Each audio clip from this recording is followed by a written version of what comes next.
there we go. That should be that. Let me go on here and get this. I guess I didn't stop to think about that. But easily fixable. Doop. Doop. We will set these up real quick. Bam. And then down here as well.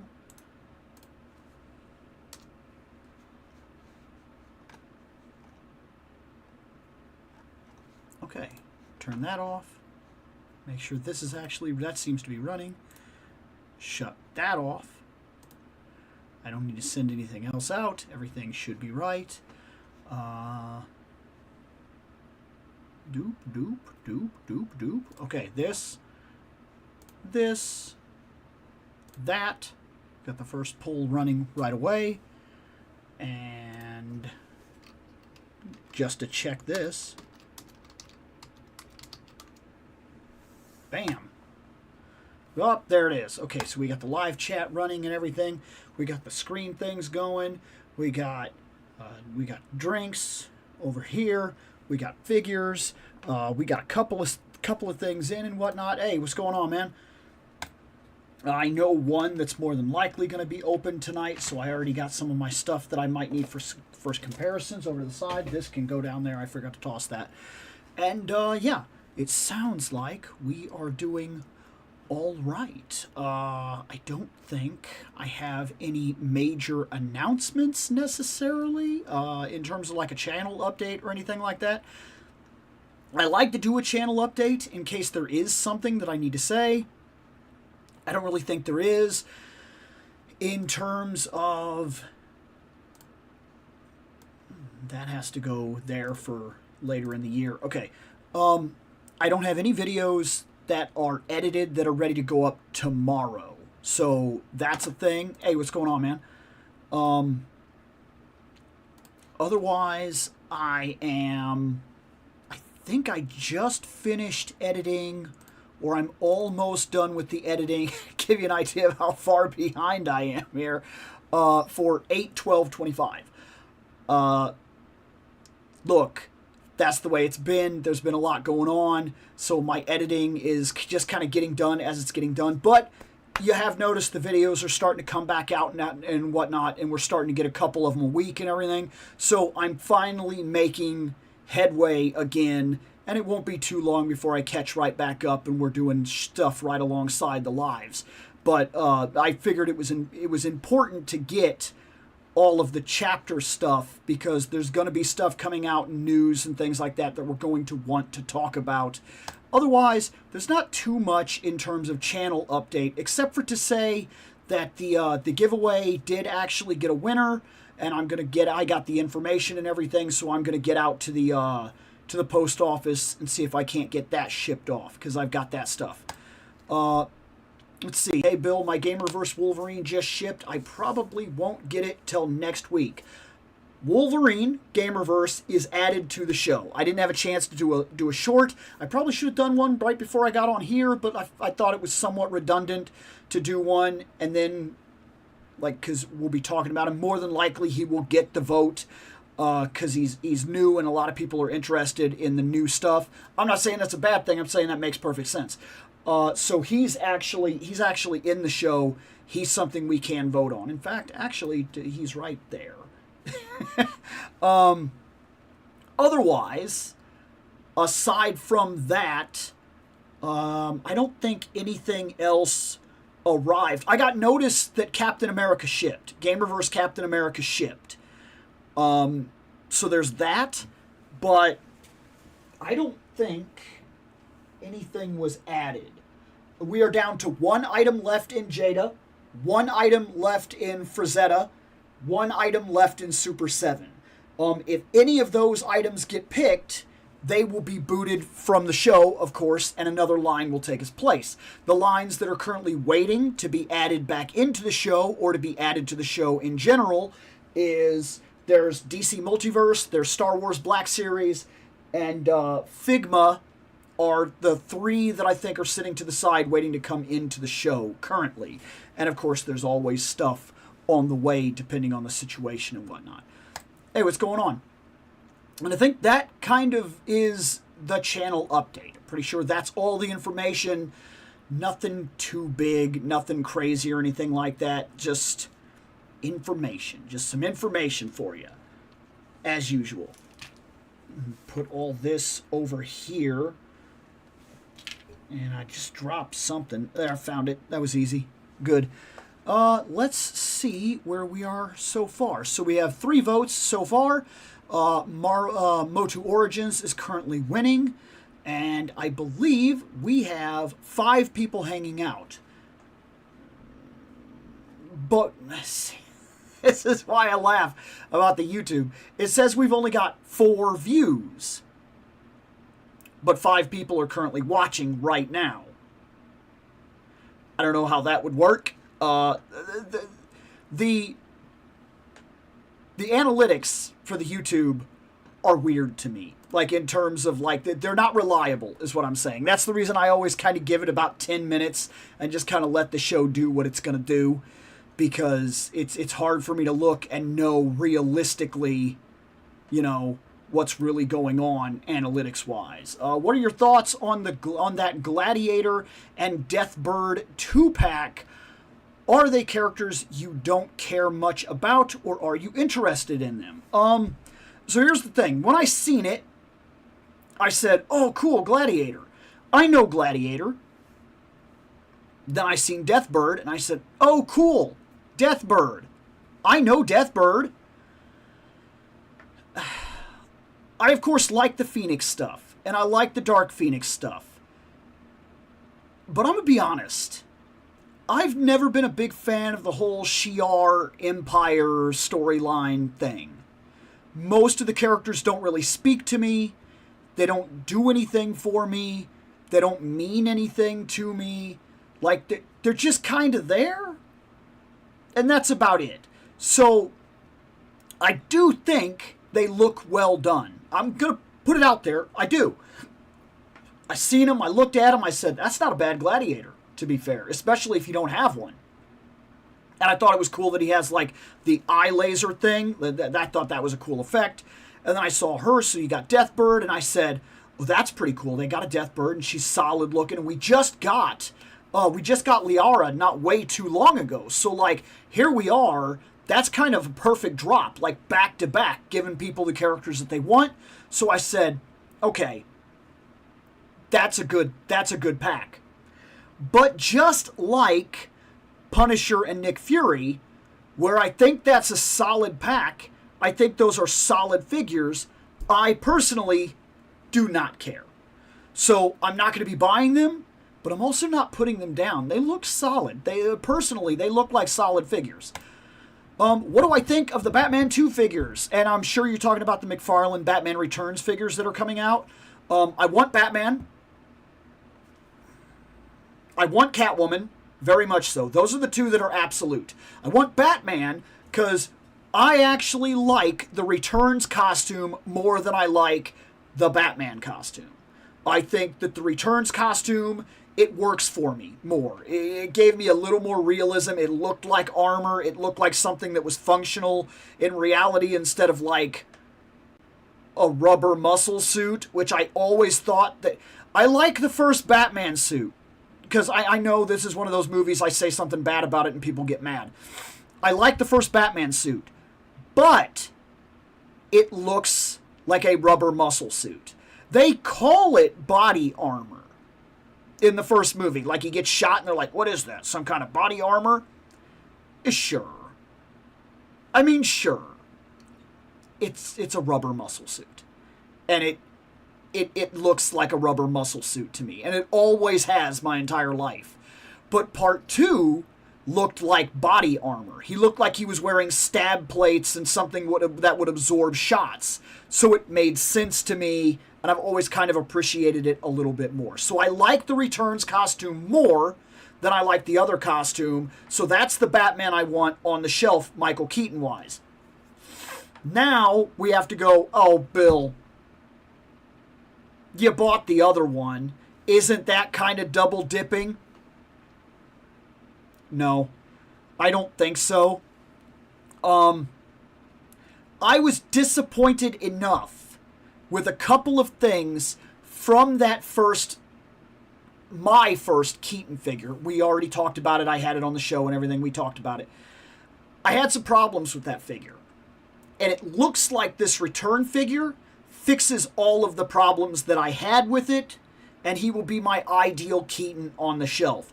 Will I take the other Keaton off the shelf when I get this Keaton? That's the real question. I don't know yet. The way my collection works, not everybody's like me, I get it, but the way my collection works is sometimes when something comes in the door, it takes the place of something else, and that thing goes. Because what I normally feel like, I want an Iron Man. I got him. I don't need another. I don't need 50 Iron Man suits. Ooh, Bill, you just keep buying those Spider-Man. We've admitted to this. Bill is a little bit of a spider putz. Okay, he will buy Spider-Man like an idiot, all right? Admit to your own ignorances, okay? That's what we're going to say here, okay? I call myself out just like anybody, just like anything else, okay? But there are other things on the shelf that once they get on the shelf, that's what they are. When I get the 80s Cyclops that's coming soon, I ordered the 2-pack. I've got Marvel Girl. She's wearing the green, and she's got I like that costume. It's grown on me over the years. So I like that costume, and for what it's worth, I grew up in reading the classic X-Men comics and whatnot, like from the 80s, and so like around the Phoenix Saga and things like that. That Cyclops, I do have an 11 affection for that Cyclops, but I already have that Cyclops from the Toys R Us pack on the shelf.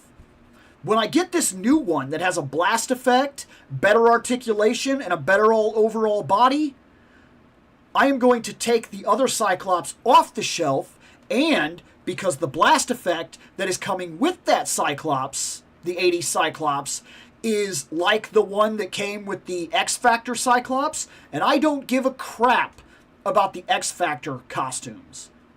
Or X-Force, I don't give a crap. The X-Factor costumes, I don't care about the yellow, white X blue suit thing. It was never a look that I liked. I don't care. I didn't buy the Jean Grey, as you noticed. He's coming off the shelf. He was barely on the shelf to begin with. So because I operate this way with my collection, oftentimes when I get something, there's a chance it's going to push something else out of the collection. If it's something that has that possibility. I don't know if getting the Returns Batman will knock the other Batman off the shelf. I'm in high debate about it. It very well could. I don't know. I'll make that decision when I get him. Because I feel like I only need one Michael Keaton Batman on the shelf. Like, personally. And if I'm going to have the one, I want the one that I like more, and that would go on the shelf, and it will go perfectly with the Catwoman. Those two I want, absolute. However, because now here we go. There's a Penguin. He's got soft goods even.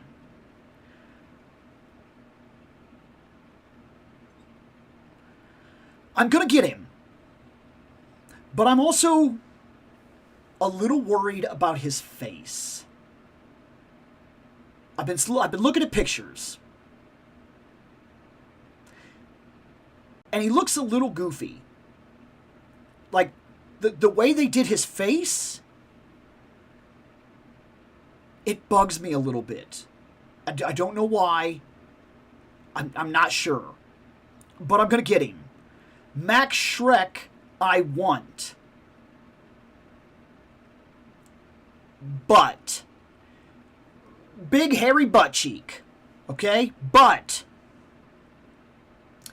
I think I will wait for the Walmart Target release. From what I understand, he will come out as a timed exclusive for GameStop. They can keep him. I've been noticing GameStop is charging extra money for figures above MSRP, and then tax, and then shipping and handling causing their figures to be more expensive than they actually are because they're GameStop? I don't know why. But I have other options. I'm not getting Max Shrek from GameStop. And if you know my history, I don't like GameStop or really have that much love in supporting them to begin with. I do so when there are toys they have that I cannot obtain elsewise, or the fact that they seem to hold on to certain toys that seem to appear to be rare in other markets, and I have to go to them.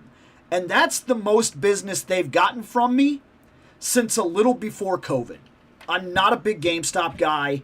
I haven't been for years, and I don't intend to become one. And now watching them kind of price gouge toy collectors, you're getting on my nerves again. I'm not okay with it. So, that all being said, right? Because we did that, okay? The last two items. Battle Penguins. Commando Penguins.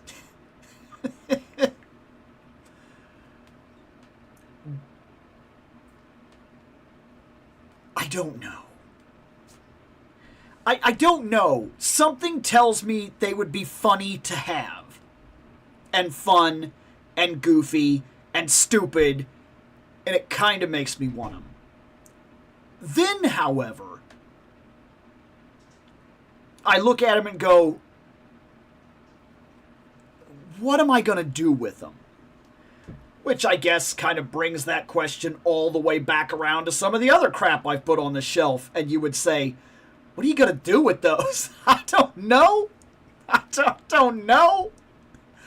So that one I'm funny about it. I don't know about the Battle Penguins. Penguin Mobile, last item from this collection to talk about.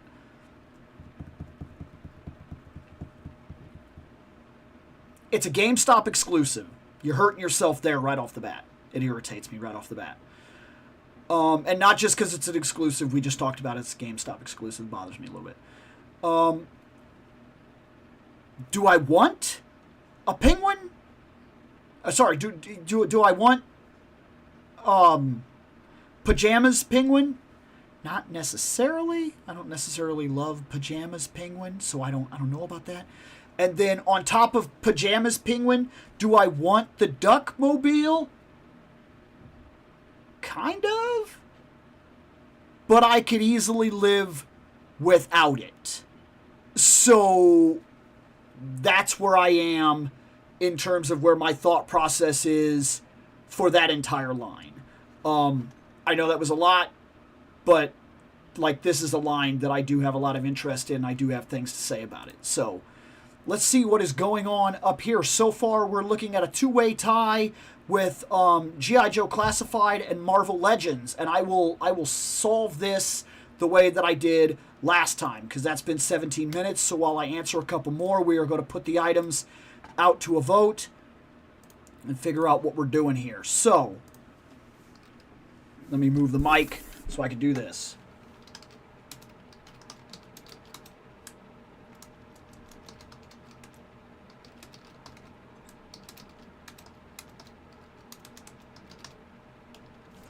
Okay, so we have that's one I have.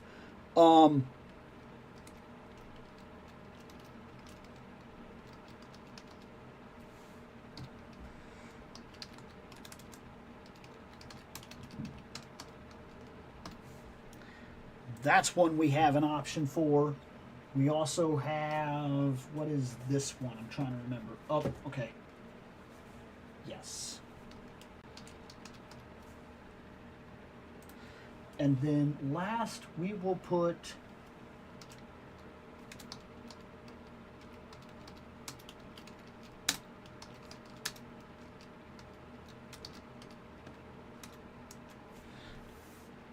there. Move the mic. Get back in here. Talk to people. Is there a chair today? No. I know you're looking forward to the day when another chair comes back in, and I'm not going to say it's impossible. I didn't think I would buy as many chairs as I ever have, so who knows? Like, there's a very real possibility of it. We'll see. Pick up Storm Collectible Street Fighter Alpha figure just to see if you like it or not. So, if I did this, what you just said right here, if I bought one just to see, and that's not unreasonable. I like to kind of try out one figure from a line and see if it's for me. That's not unreasonable. If I did it, I think I would start with a figure that even if it didn't blow my mind, it would still fit with what I have and what I want. So there's two possibilities. One, I don't need any other Ryu. I don't need a Sagat. I have a Sagat. Even if he's a better Sagat, I don't need the upgrade. What I need is Alpha Chun-Li. That would be a possibility. I would test Alpha Chun-Li.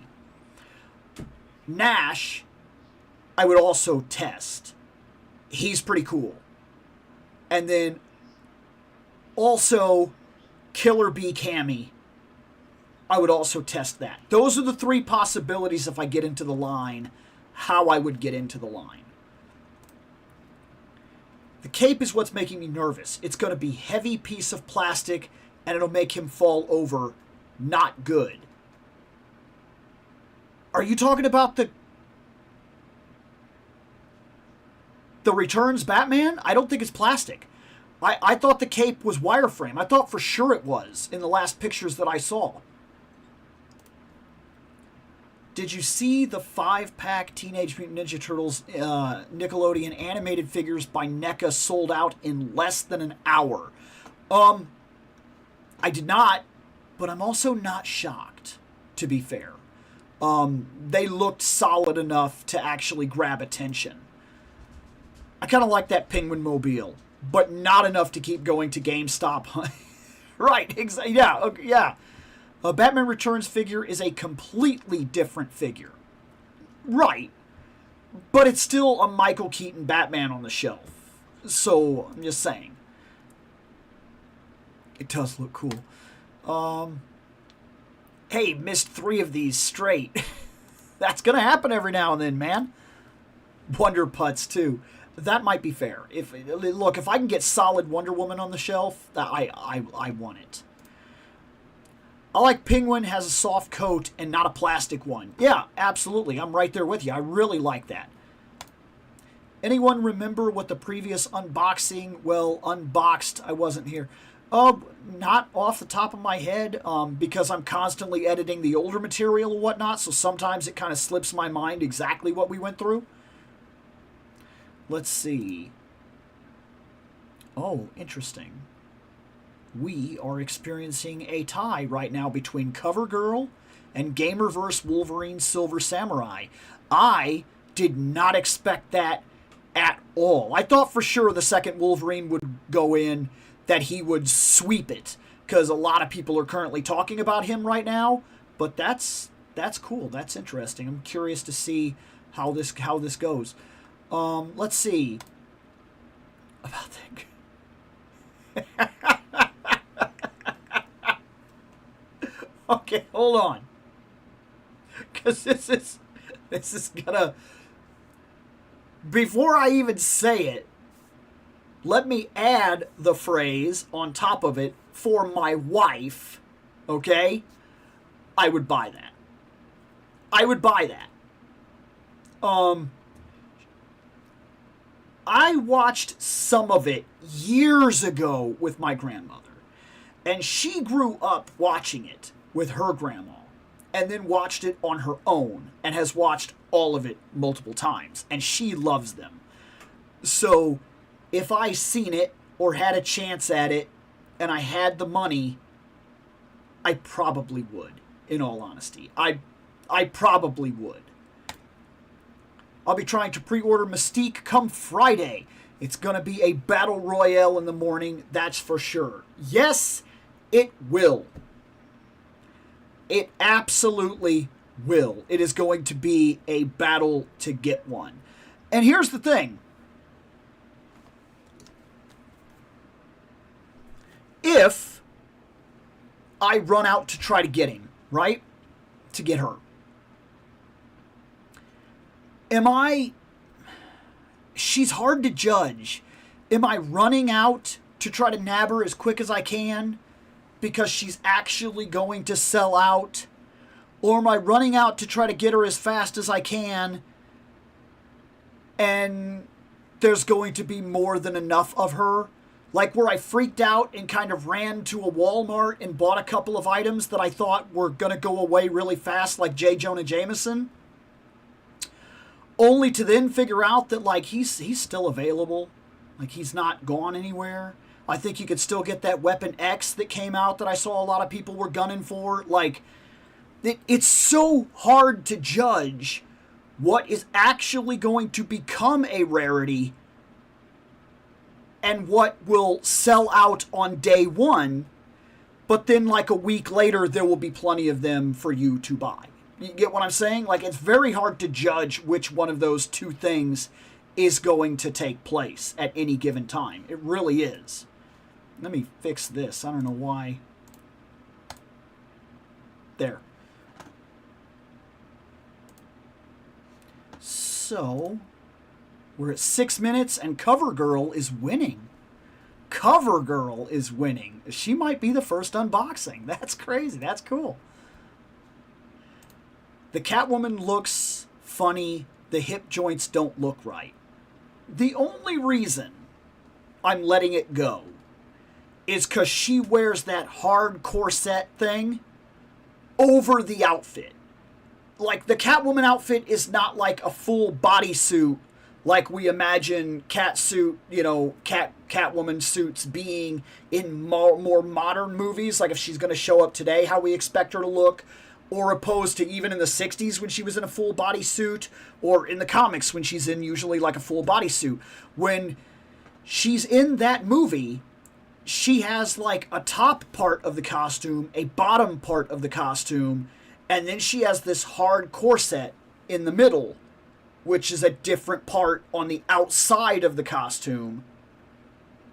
And I think that because of that, it draws my eyes, but it doesn't bother me that the hip joints look a little funny. Because I noticed it too, but I don't think it bugs me that much because of that.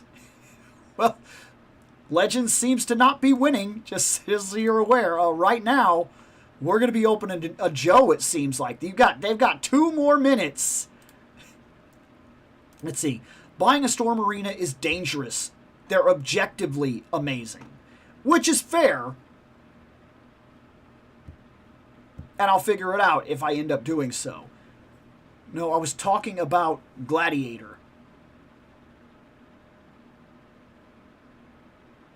I think I gave my opinion on it, depending on what we're... Let's go back up. Oh, okay. See, I just want the Pfeiffer Catwoman. I've redesigned myself to just make a custom Linda Carter Wonder Woman with Power Princess. Power Princess seems too tough for me when we're talking about Linda Carter. It doesn't... I mean, I'm not saying you can't do it, but like the body design and everything is really tough. And I don't know how it will work. If you pull it off, awesome. And I'd love to see it, to be fair. I had to watch Golden Girls as a kid. My grandma made us watch it. It was her favorite show. See, Weapon X is completely sold out. It sold out within seconds when it came back. Is it really? Because, like, the last time I checked, I thought I could get one. I thought for sure. Now, I've already got mine pre-ordered, so it's probably been a while since I've really looked. But I remember weeks after he sold out, he was still available to order from my Target. So I don't know. Mystique is a different case because the Walgreens exclusive runs for $60 to $70 on the aftermarket. So this is the cheapest one to get. It is. It's absolutely. It absolutely is. You're right. If you're ever going to own one at a fair value, this is probably the real way to go about doing so. That McFarlane Batman Returns wave is going to be scalper exclusive, especially for us in the UK. That is sad to hear, and I believe it. I do. And I absolutely wish you the best and tell you, if you can avoid it, do not buy from a scalper. I get the idea. I fully understand it. I've lived it. I've breathed it. Don't do it. Don't do it.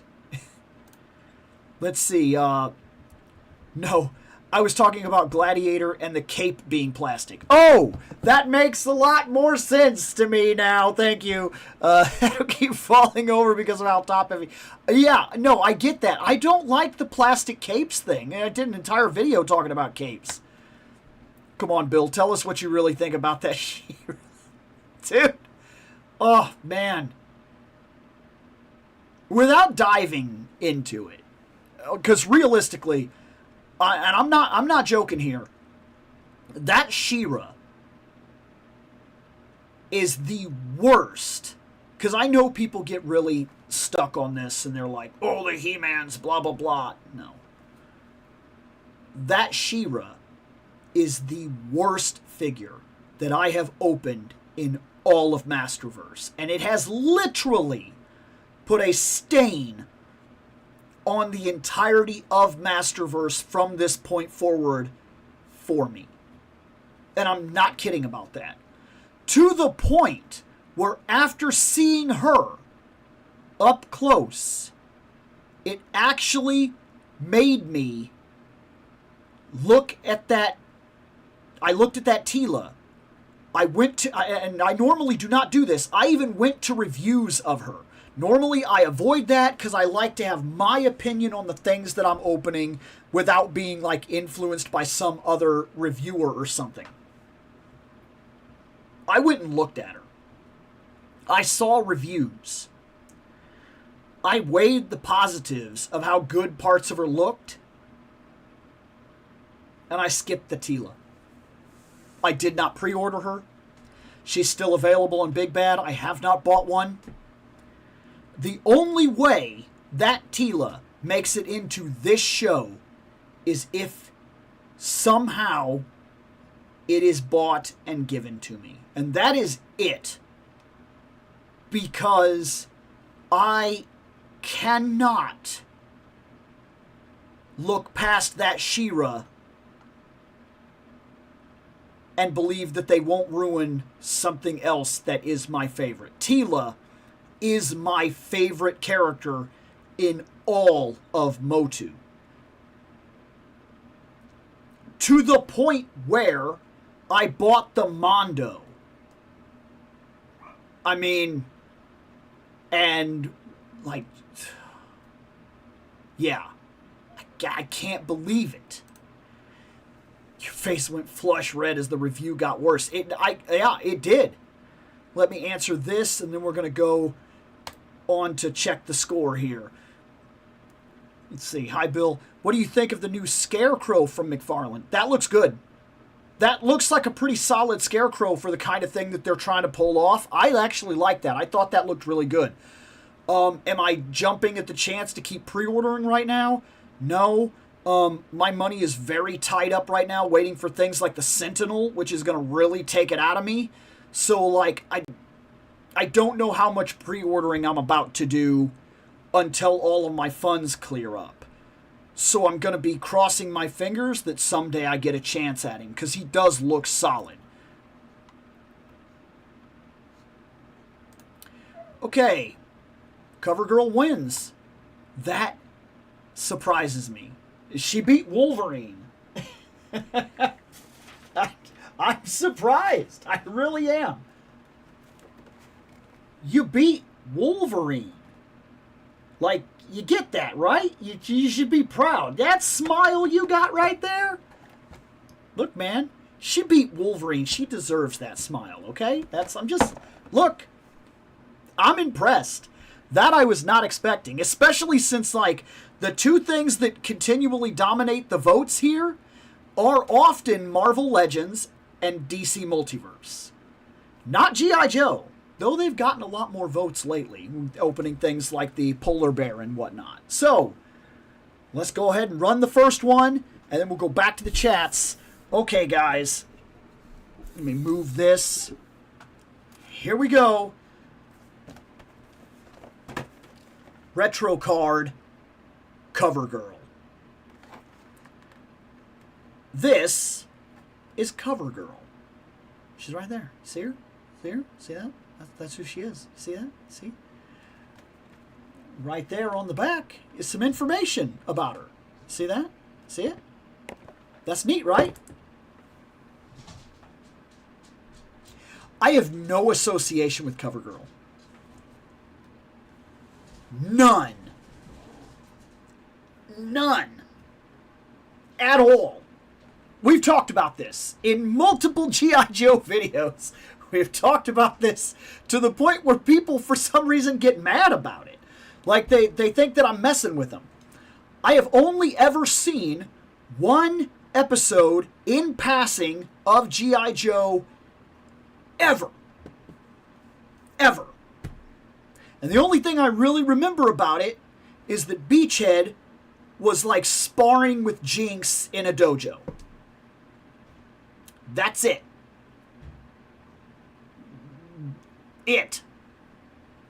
I had a lot of the toys growing up. I had Rock and Roll, I had Beachhead, I had Duke, I had Snake Eyes, I had Jinx, I had a bunch of Joes. I didn't always know who they were, I had them. I would just like go to the store and buy them. Like, oh, that guy's cool, and I buy him. Why I didn't watch the show? I'm going to be honest with you, I don't 100% remember. I think there was something else on, and I watched that, and my buddy watched G.I. Joe like every day. Now, I've also read maybe 20 comics. As far as I'm aware, I don't remember ever seeing her in those comics. And I don't remember seeing her in the one episode I saw. Why did I buy her? Because I know that's like, now that we've gone that far, the question is, then why even waste your money? Like, what are you doing? Well, so here's the thing, okay?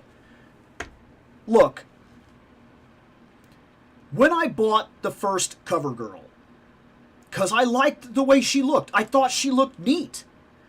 And there was something cool about her with the jacket and the shotgun and the red hair and everything. And I was like, I could see it. I think that's cool. I like the storyline idea and everything. I think she's cool. I think she's unique. I want her. I went and got her.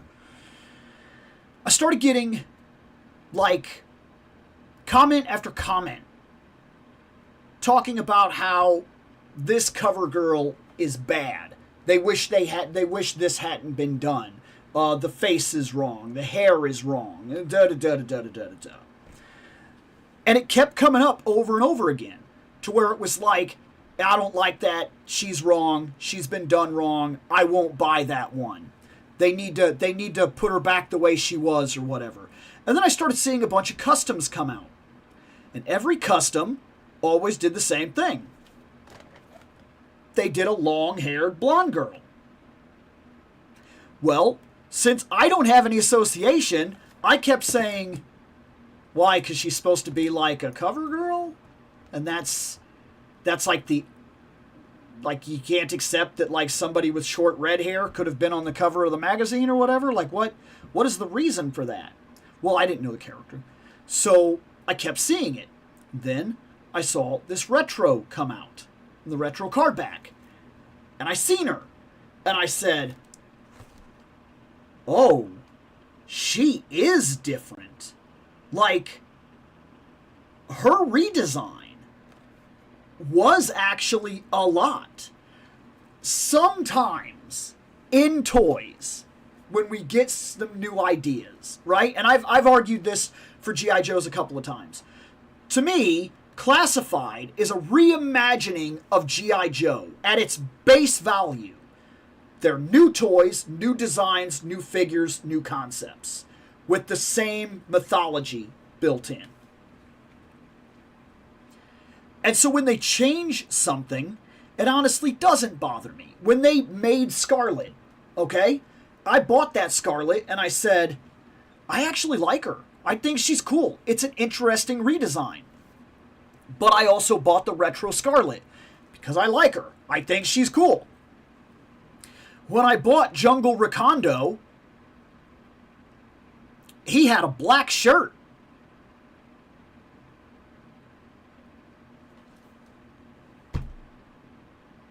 And then they were like, we just released him on the retro card. And he had camo shirt. I mean, look, they just repainted him and re-released him.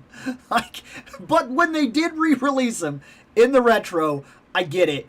Because when I bought him, one of the things that I bought him for was that, how do I put this? He was the toy I grew up with. I recognized it. It looked cool. When I bought Duke, I didn't buy the one from Classified. I waited and got this retro card Duke, because that was the Duke that when I grew up, that was literally the toy I had, and there's a nostalgia attachment to that. Not the same way that some people read the comics and whatnot, but a toy nostalgia. I grew up, I had this toy. Like with Slice and Dice. Currently, I'm waiting right now for that pack to come in, and I'm excited to have Dice, because I grew up with that figure and still have it today. That's cool. I love that.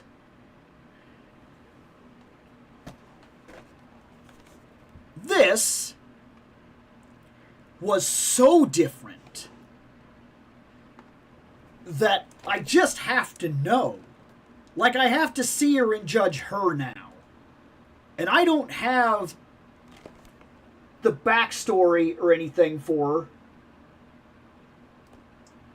I'm just interested to see how different she is.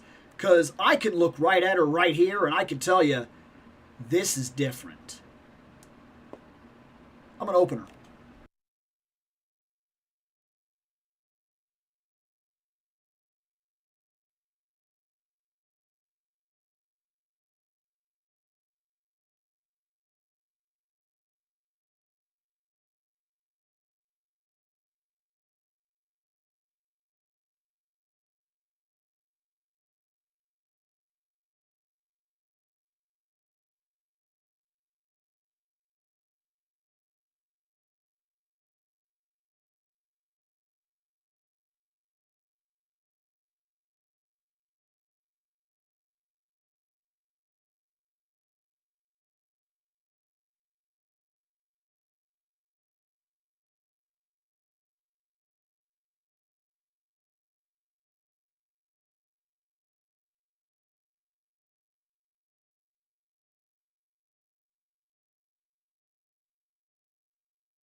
Okay, first off, this little stand, I don't know why this does not come with the Classified series figures. I feel like this stand should come with all the Joes, regardless of Classified or retro card back.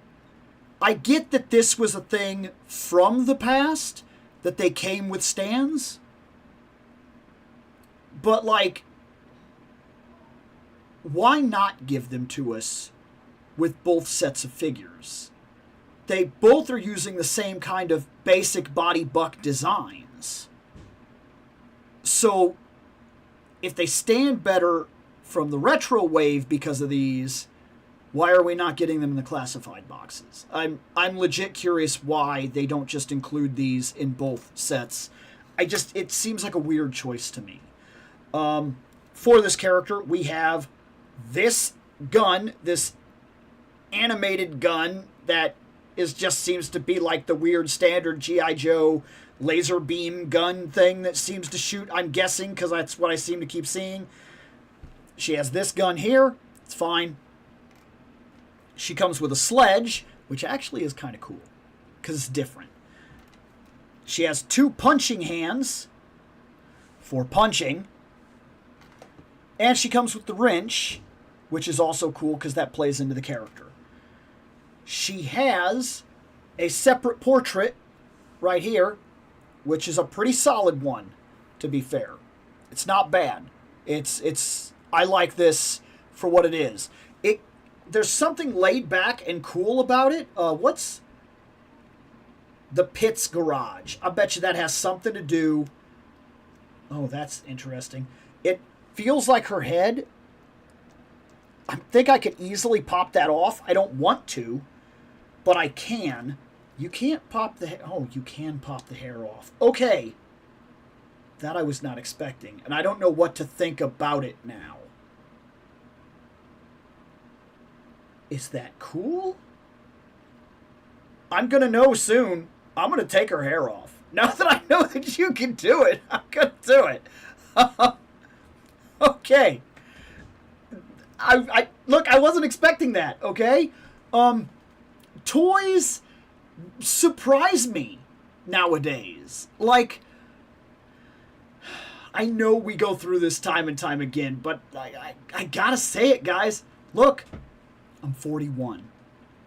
When I grew up, you would never get this at this level of detail and be able to pop. You didn't even have switchable heads, to be fair.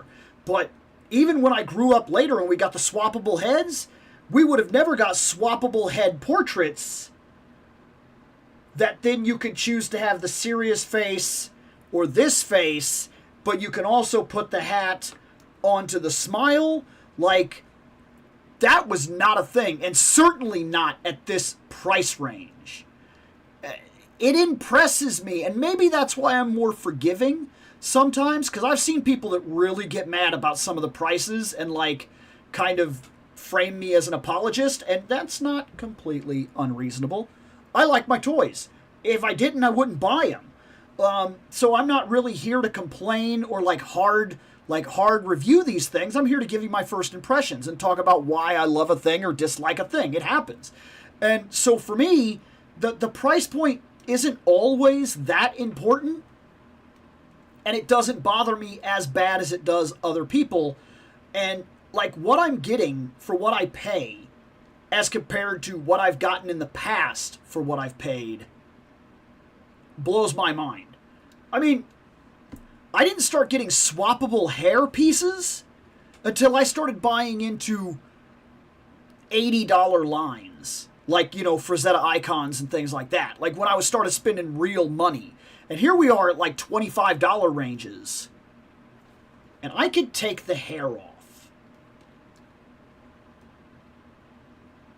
That blows my mind. It's so simple. And I'm sure there are plenty of people that, they just overlook it and it doesn't really do anything for them. It doesn't care. Like, they don't care. But, that's not a small thing for me. I almost wish she would have come with multiple arms, though, if I'm being perfectly honest. Like, that we could have popped these out. And then, because this jacket is an overlay jacket, if you would have given me naked arms, so maybe this is like a tank top type of thing when she takes the jacket off, or if we would have got arms that would have been for this undershirt so that we could take the jacket off, and that would have been cool. Kind of like with Mr. Fantastic, we get the coat, and if he's wearing the lab coat, he has the 2 arms that you could pop on that have the lab coat sleeves. That's cool. You don't have that with her, so the jacket is always going to be on, and if you take it off, it's going to be weird. That little bit of a missed opportunity. But I mean, then again, I just got done talking about how cool it is that I'm going to be able to put this hat on the smiling head. So, like, really, do I care that much? No, but it's worth kind of mentioning that now that I know all these extra features that are really cool, it really kind of makes some of the features that aren't there stand out a little bit. But I don't care that much, in all honesty. Otherwise, I can see it. She looks good. She really does. It's very simple. It's very 1980s blonde girl to me. I don't think she stands out necessarily as anything. She doesn't blow my mind necessarily. The outfit is simple. It doesn't do anything crazy, but I don't think it's meant to, if you get what I'm saying. This is like, it's just a little military outfit right here, and it works. The body seems nice. Maybe, I don't know anything about her dimensions or anything like that either. We're going to say it, should those have been bigger? I don't know. I honestly don't know. So, I don't care. This is probably perfect. I have no idea.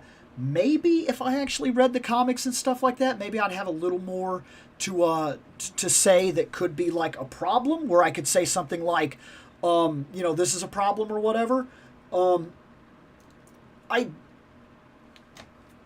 will say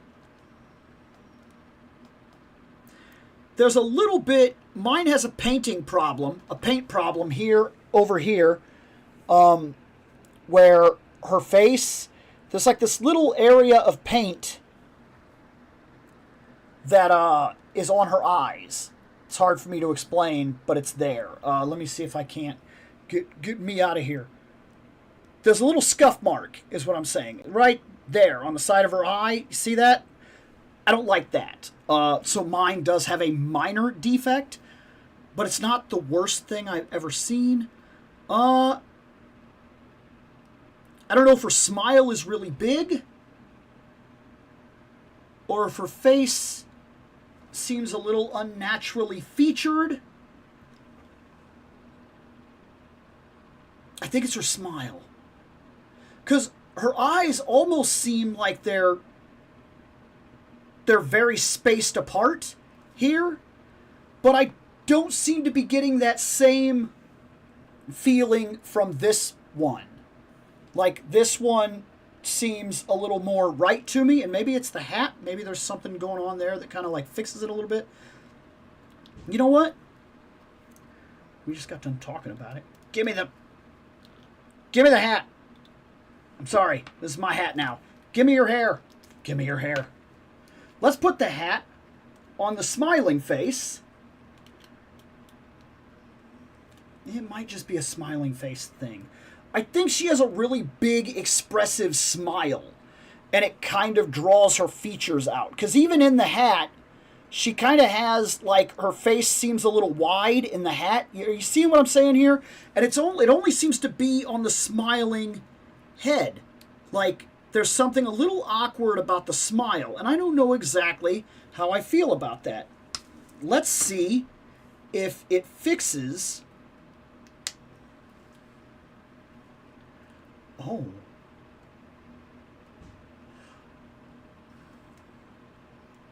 Most people are probably not even going to know what I'm talking about or referencing here. She looks like that face, and it has to be bold for me to make this point. Her face right here. She looks like in Star Trek the Motion Picture, Aaliyah, she looks like that character, which is really neat, actually.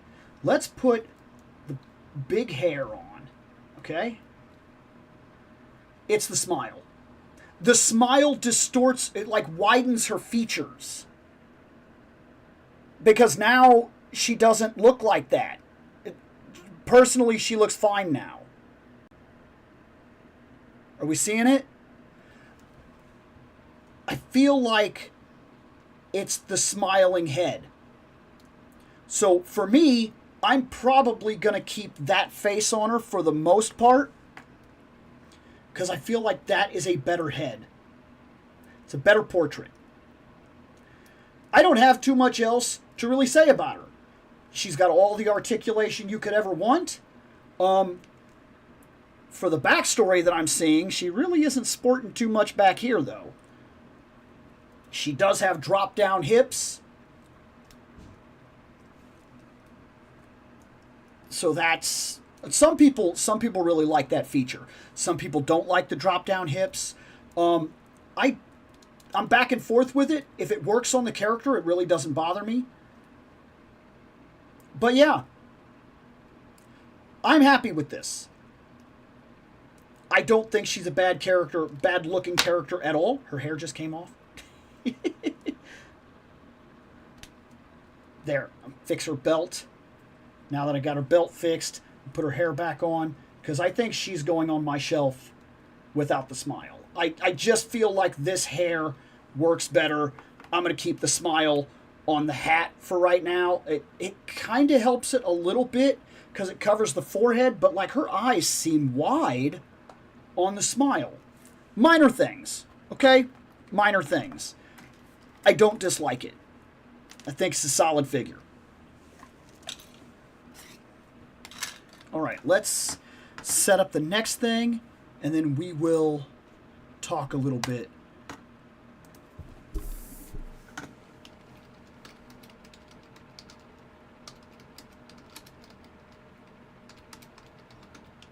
Okay, let's set these. So first off, we have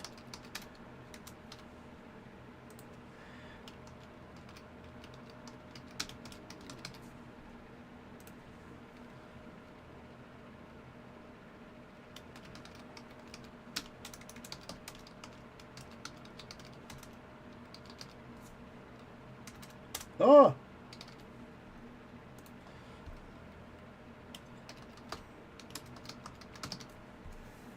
bam. Okay, let's go up, see what people are talking about, shall we? Okay, I reviewed that Storm knockoff Kin today, and it fell apart twice as I moved it around. What? That interests me. I might actually go check that out. He is back! Me and you, Bill, are going to be... me and you, Bill, are going to breathe a sigh of relief when we get our Sentinels. Good Lord, I have saved, I've kept my money aside for him. No, that's real. Because like he's like a $200 drop, and he got pushed back, and it really kind of messes with where my budget sits, because now I don't know what else is falling along the same time as him and what might interfere with it. Like, he's a...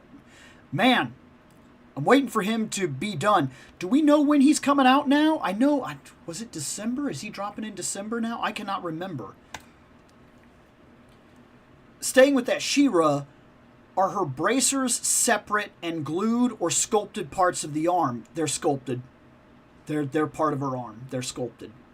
Can you fix them to new She-Ra arms? No. Nope. Sadly, no. Because I thought the exact same thing. I could swap in the old She-Ra's arms if I had an extra old She-Ra. But then her bracers wouldn't be right. And to be fair, she's using the exact same arms Evelyn had. And I went back to watch the Evelyn video, and I called it out then too, but it didn't bother me as much on Evelyn. It really bothered me on She-Ra for some reason. Like, it really caught my attention and would not let it go. I'm still waiting for G.I. Joe's Magic Mike Duke figure. Hey, what's going on, man? The pit was the G.I. Joe headquarters. Oh! Oh! I knew that. Like, now seeing you say that. Why did I know that? I knew that somehow. Like, that... Was it because I watched that movie years ago? Like, I watched the live-action movie in the theaters, I remember. Did they say it there? Because I knew that. Somehow I knew that. Good old laser beam gun thingy where it's made up and makes no sense. Fantastic. Let's see. Her eyes are kind of far apart, and she has comic bookish style to the face. She doesn't blend well with the other female Joes. And I bet that's true. When I go and put her up on the shelf, I bet most of the other Joes don't look like their faces probably look a little different. But I feel like this is going to help. I feel like that face is a little better. But I could see where you're coming from with that. Marvel Legends had something similar with their 12-inch Thor. The hair was swappable and could be interchanged with other heads. I wish they developed deep into this for other long-haired characters.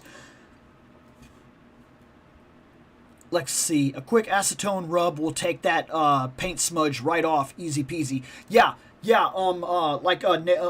I for other things I've used nail polish remover and just like a Q-tip, and I've been very careful just to kind of dab that one spot and kind of get in there.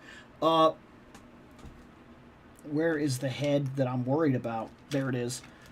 Because this head's really flawless. I'm not worried about that one.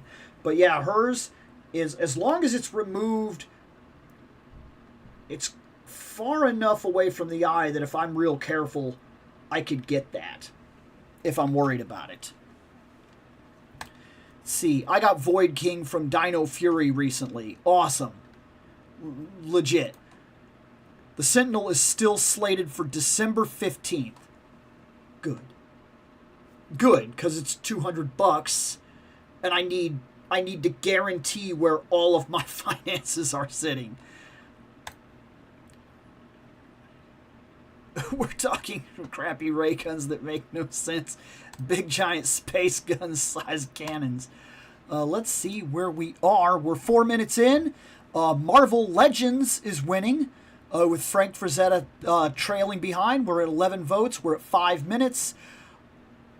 YouTube claims there are only 11 viewers. As we've talked about before, that's very hard with this channel to guarantee if that's actually where we're sitting. But I'm going to take it this time. We're going to go with the 5-minute mark. I think there's reason enough to believe that Marvel Legends has won this one with Frank Frazetta, with Frazetta Icons trailing just minorly behind. So we're going to put some options for Marvel Legends. Bink, boop, bap, bap. Okay, let me do this.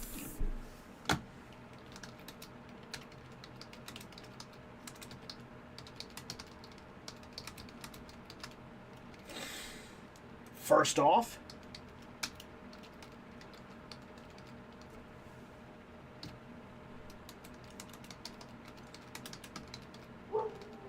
I know that's a good possibility. That's probably what's going to win if we're in. But got to give everybody a chance here.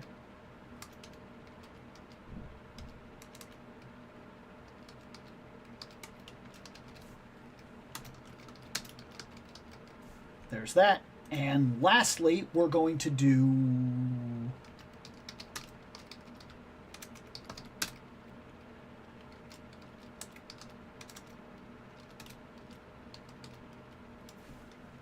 I don't know why I put a period there. I don't know, whatever. Dupe, dupe. Okay. I just looked at Kintaro. Just looked at Kintaro on sale at Big Bad Toy Store. It's $77, so a great price. But it's $122 with shipping and taxes to me here in the UK. And don't get me started on $150 for Shiva. Ouch. You know, that's crazy. That Shiva, by the way, one of the very first videos that started this voting thing, right? It started, these lives started as window shops. And all we did was we got on things like Big Bad Toy Store and we like looked around their stuff and talked about like what would be cool to own and like toy lines and whatnot. And that Shiva was one of the very first things we ever looked at and one of the very first videos we ever did for these lives ever. back when she was coming out, we were like, oh man, she is so sick. And yeah, it's just crazy to me while I'm thinking about that, because yeah, we covered her before. That's wild. Let's see. Meanwhile, I'm beyond hype because Kamen Rider is finally airing their newest show worldwide here on YouTube. The episodes are streamed live from US, Canada, and UK and they're uploaded permanently for my country and every other Latino country. And also, they're bringing the actor, producer, writer, and the suit to LA Comic-Con. I was wondering why you stopped doing the window shopping.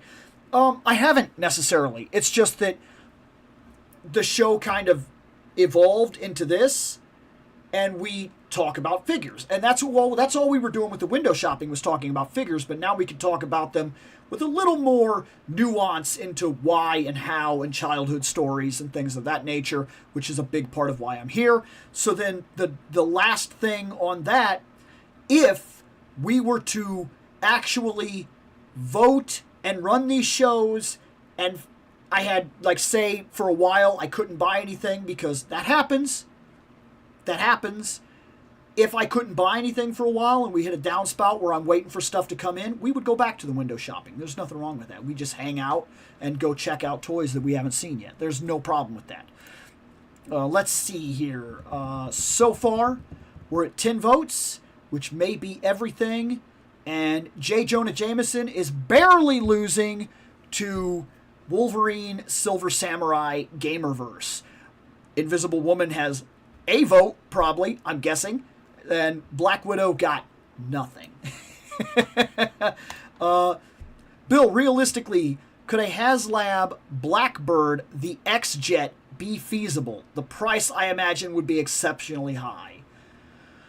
You're asking, could they make a Marvel Legends Blackbird that figures would fit in? Up to, I'm going to make a random assumption here. I'm going to say 6. 2 guys in the front, 2 guys back, 2 guys back, 2 guys back.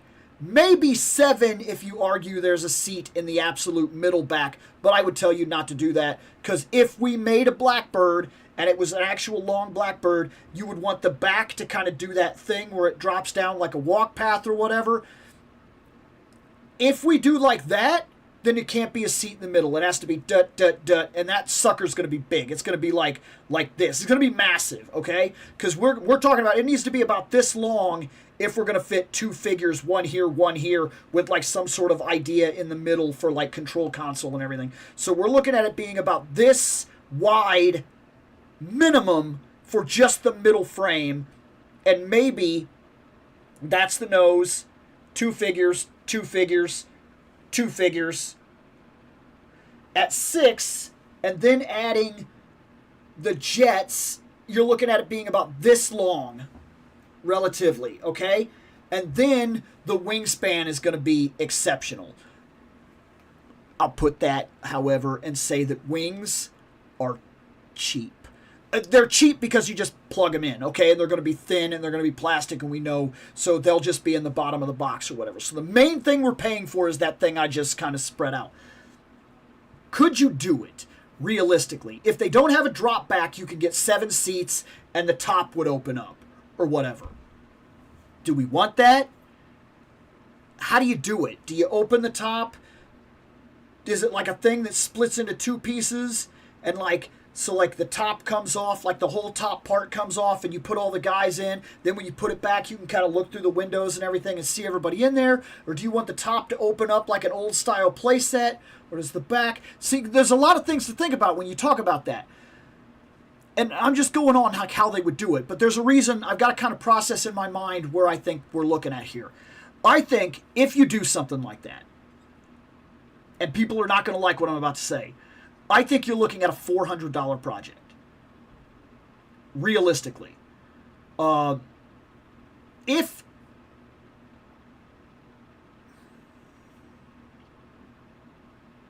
Let me...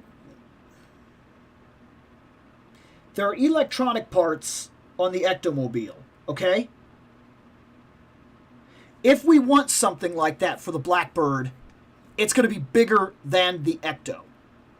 And the Ecto is like a $250, what, $300, no, what was that? What did the Ecto run? It was like a $500 thing, wasn't it? Like the main thing? I remember I skipped it because the price was just too much for where I was. It was like $400 or something like that. So I'm thinking you're looking at something comparable. That's a lot. I'm not sure that it would sell if I'm being perfectly honest. I mean, the idea of it is very cool. But what it would take, and what you're asking people to pay, that's a lot. I have trouble seeing $400 and $500 projects selling right now. That's what I'm saying. Not that it couldn't be done, not that it couldn't be cool. Right now, it is kind of a problem. What kind of figures do I have? I mean, it's kind of a loaded question. Currently in the show for voting, we're on Motu Origins. We're doing G.I. Joe Classified. We're doing Marvel Legends. We're doing Jada, Frazetta Icons, Super 7, and once one of those lines features out, we're adding Star Wars, Figma, DC Multiverse. And then I buy other things depending on the situation, depending on what catches my attention. I mean, sometimes we've had playmates and whatnot in the show and things of that nature. Heck, every now and then I buy something extremely weird. I mean, I bought him. So, to everybody's great surprise, the Gamerverse won. I know that surprises you because, like, who really gives a crap about Wolverine, right? I'm just saying. You know, look, I was surprised he wasn't the first win. I did not expect CoverGirl to beat him in the first round of votes. That shocked me to begin with. This is probably going to be really cool. And it's going to bring up a talking point that we have to go into. We have to see it for ourselves. So yeah. Let's do it. Let's open it. Let's do it now. Yeah. Let's do it. Let's check it out.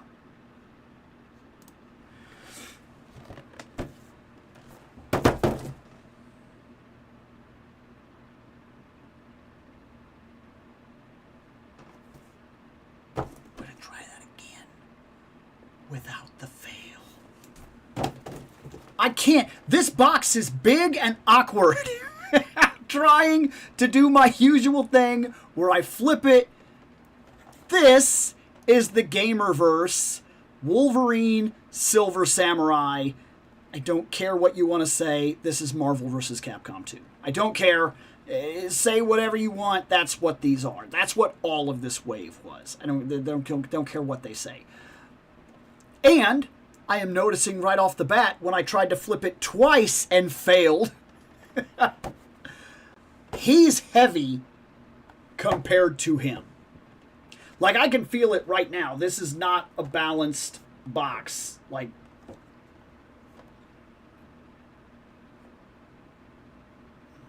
hold on.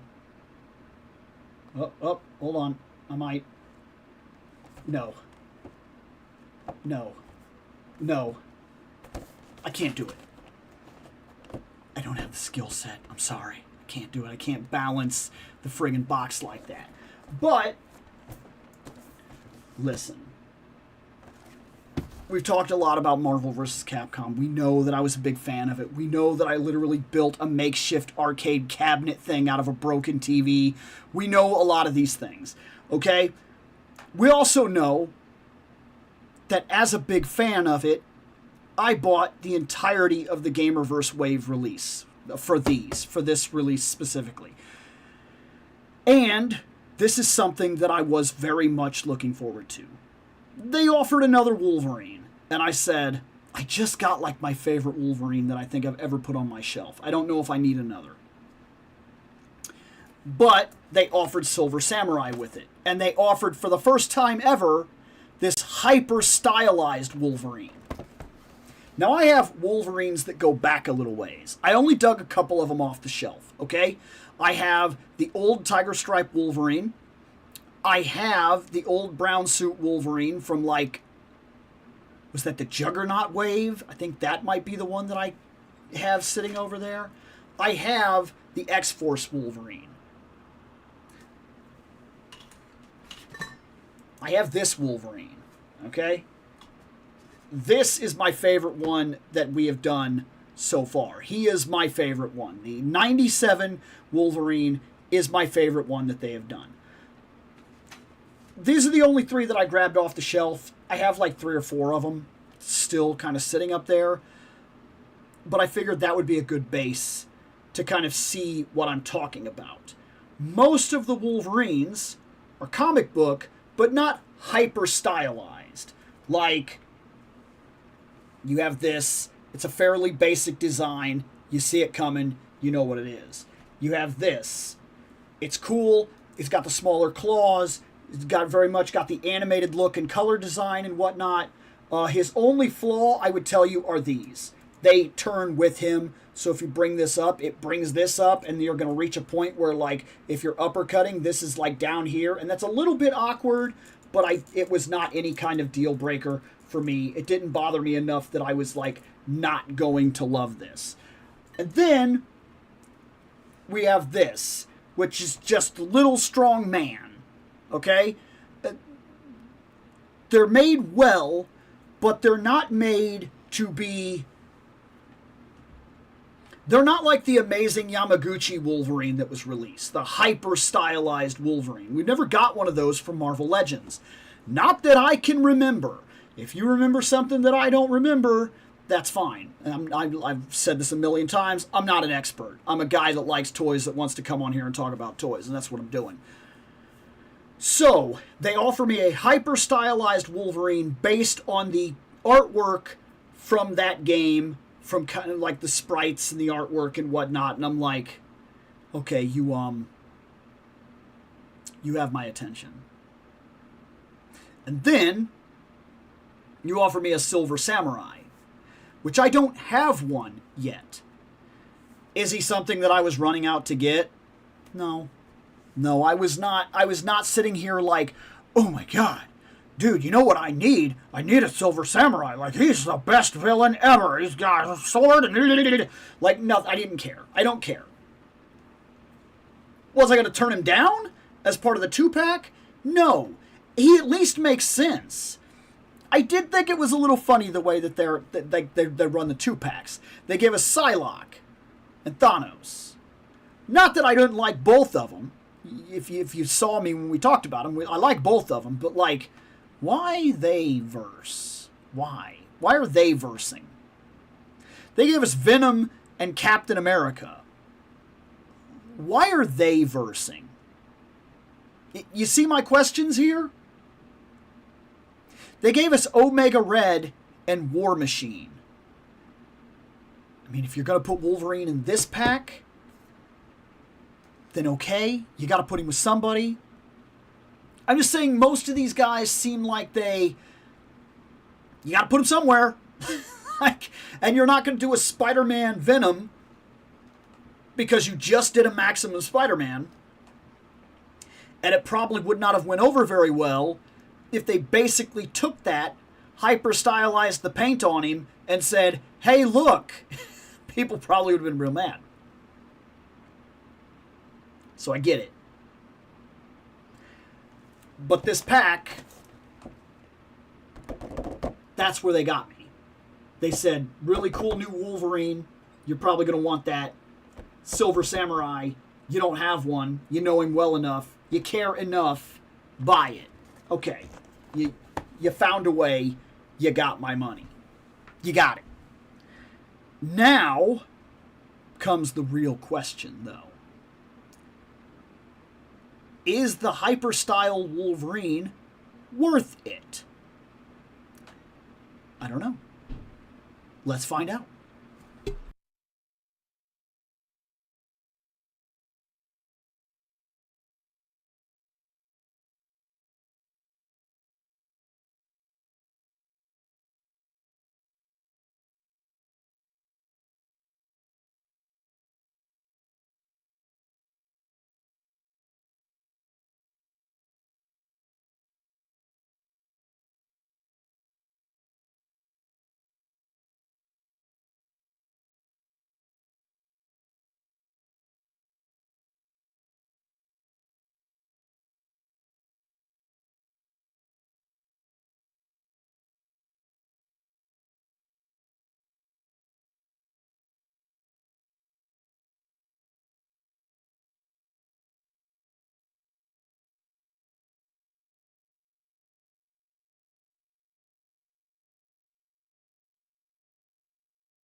Okay, so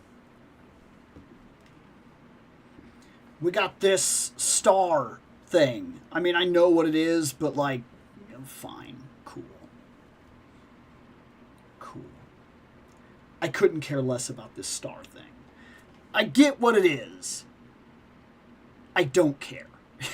So that's to the side immediately. We get this orbs of power thing. Okay, there's like 3 orbs here, and then there's all this electric effect. That's cool. I know what it is.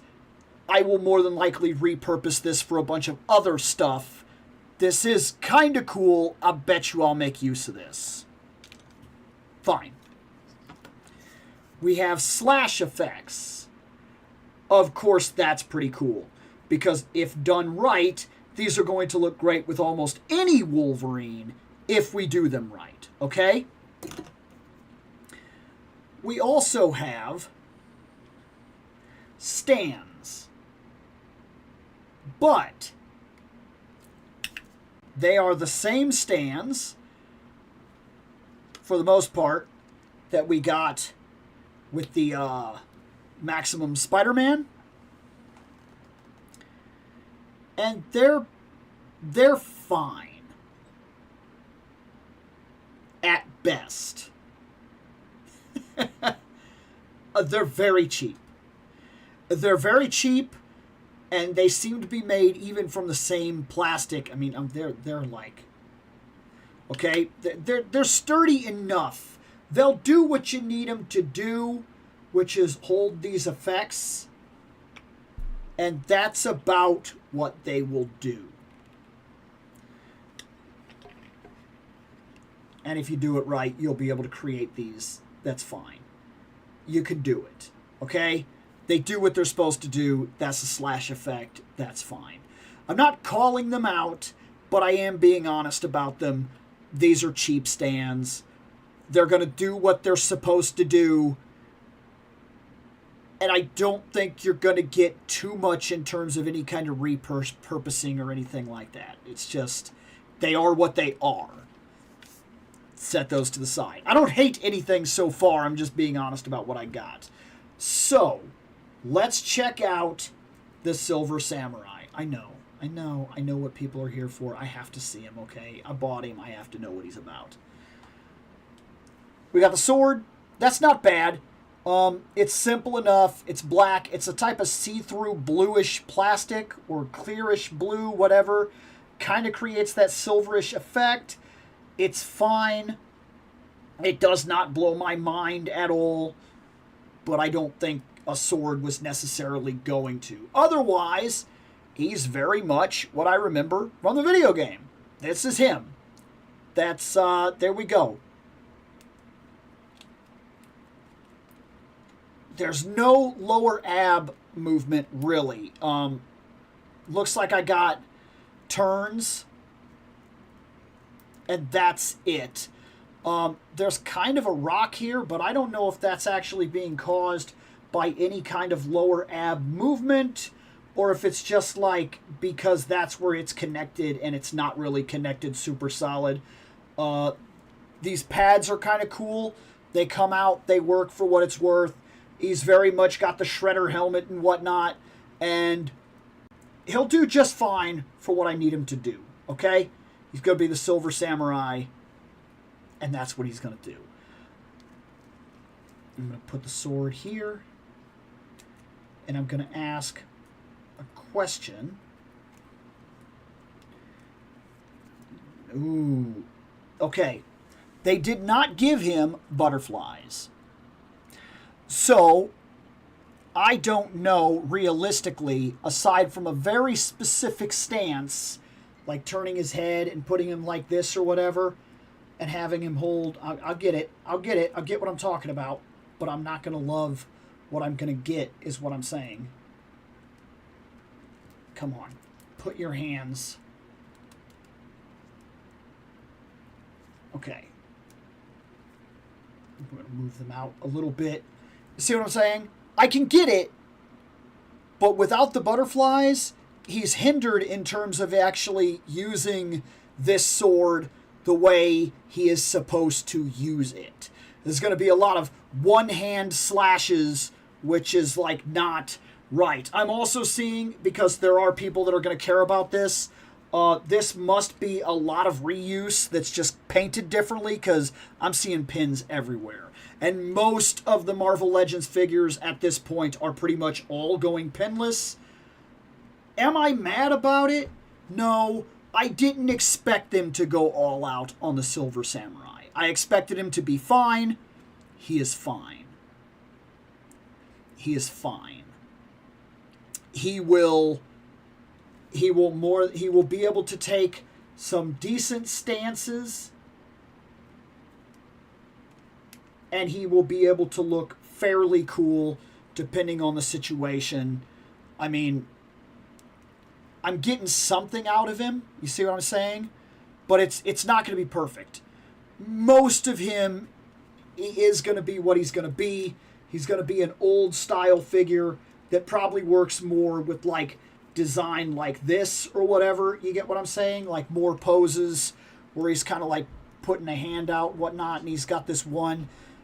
We're probably going to look for something like that. And when we do a slash, we're probably going to have him like come through and be already where he's already cut or whatever. You know what I'm talking about? Like a type of this where he's already kind of landed and he's got that heavy cut and he's standing in front of somebody and then somebody falls over back here. You can get away with things like that. He's not bad. You can get what you want out of him, but he's not going to feel modern either. Is he going to hit some pretty cool stances? Yes, I think that you can do it, but I've said my piece with him. Not bad, not blowing my mind. Was I wanting to go out of my way to pay big money for a New Age Silver Samurai with all the bells and whistles and everything like that? Let us be honest here for a second. This is a new wave of figures. And as such, there are certain levels of expectation. I get what they did. Okay? Like here we're looking at this, right? I get it. This is fine. But it does not feel new in a new wave. For some people, this is actually a problem. He sold in a new pack, he probably should be pinless. Sold in a new pack, he should probably have butterfly joints. Sold in a new pack, he should probably have lower ab articulation. The fact that he feels old does feel like something to mark him down for. But in terms of my personal collection, this is a Silver Samurai. If I'm being perfectly honest, I will probably put him on the shelf somewhere. And there's a very real chance that I will pretty much forget about him. I mean, if we are being perfectly honest, he doesn't matter to me.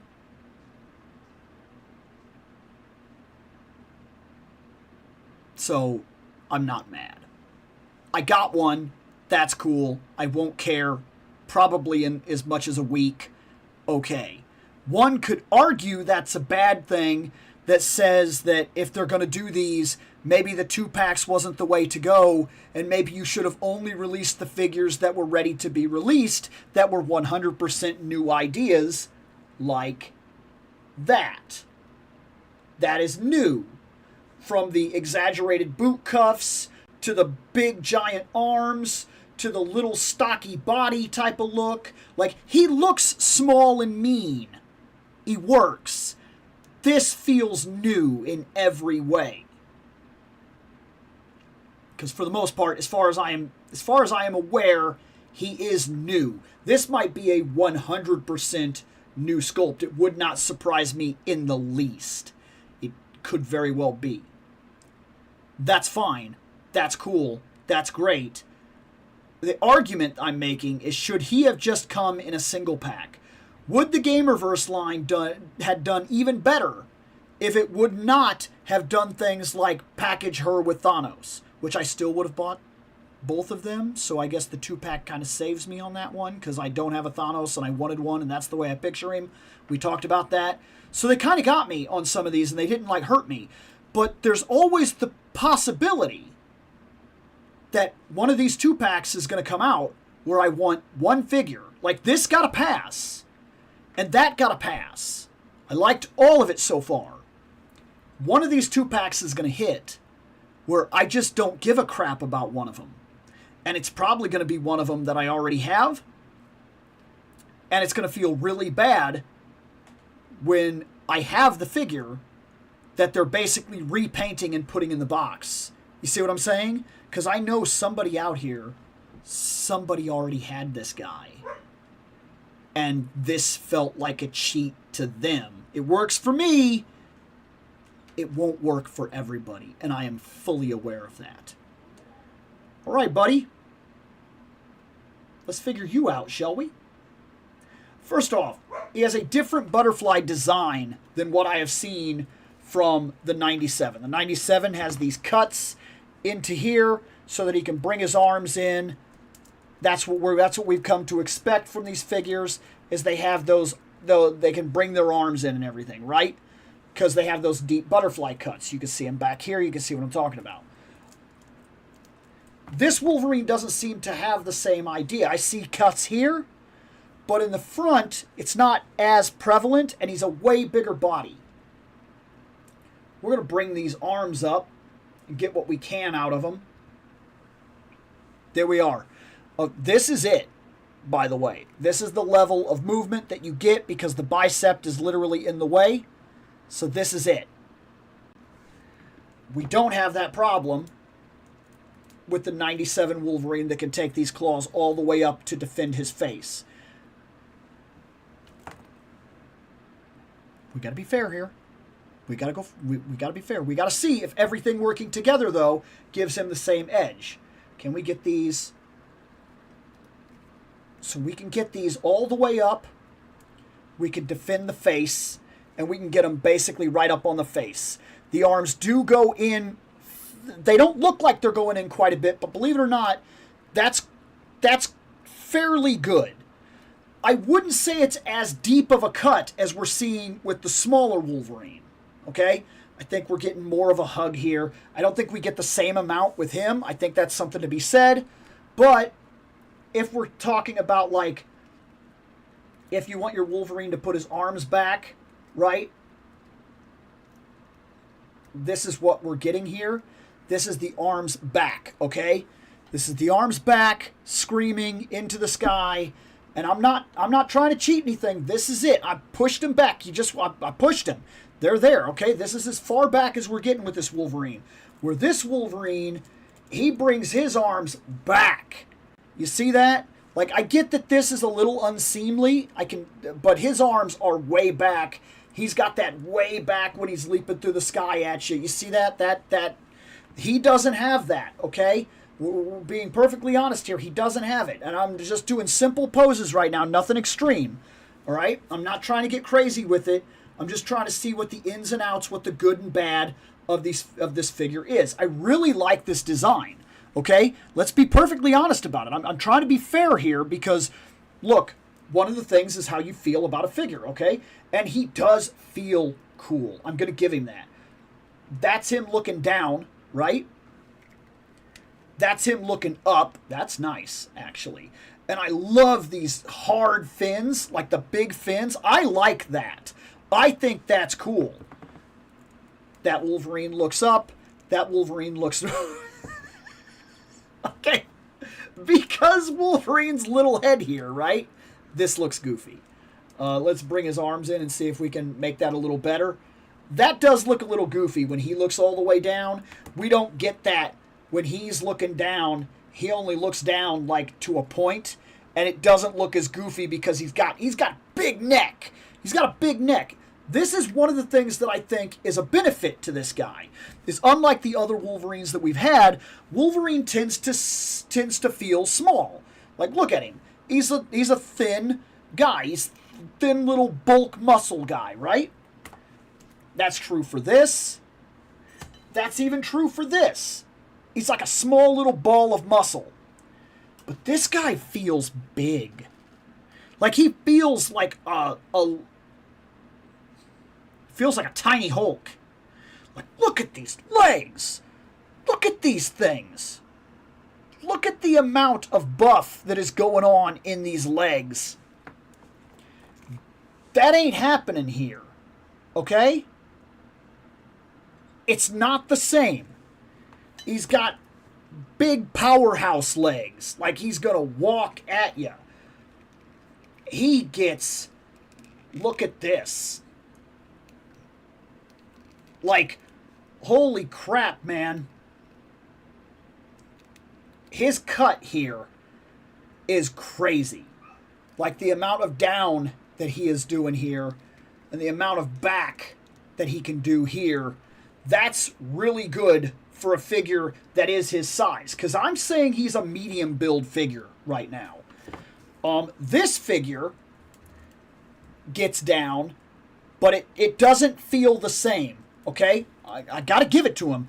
This, he's getting down. This is my favorite Wolverine. That's the reason I'm comparing him. Because I need to see how it stacks up to my favorite Wolverine I've ever put on my shelf. Alright?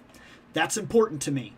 Is to know where he stands in the trifectas of all my Wolverines here. Which trifecta? Please, I have like,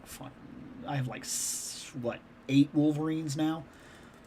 That's it. And it doesn't look as good when he gets that far down. I tend to keep him kind of hunched, but not hunched to that position because it doesn't look good.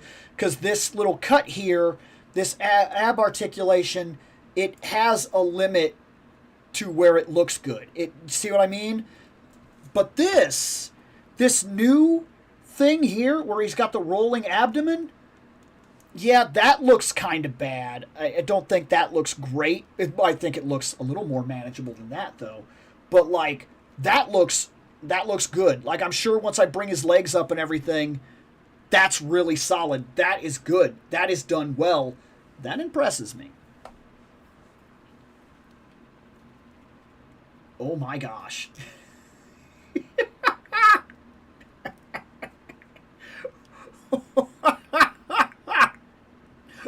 What is... This is almost unreasonable.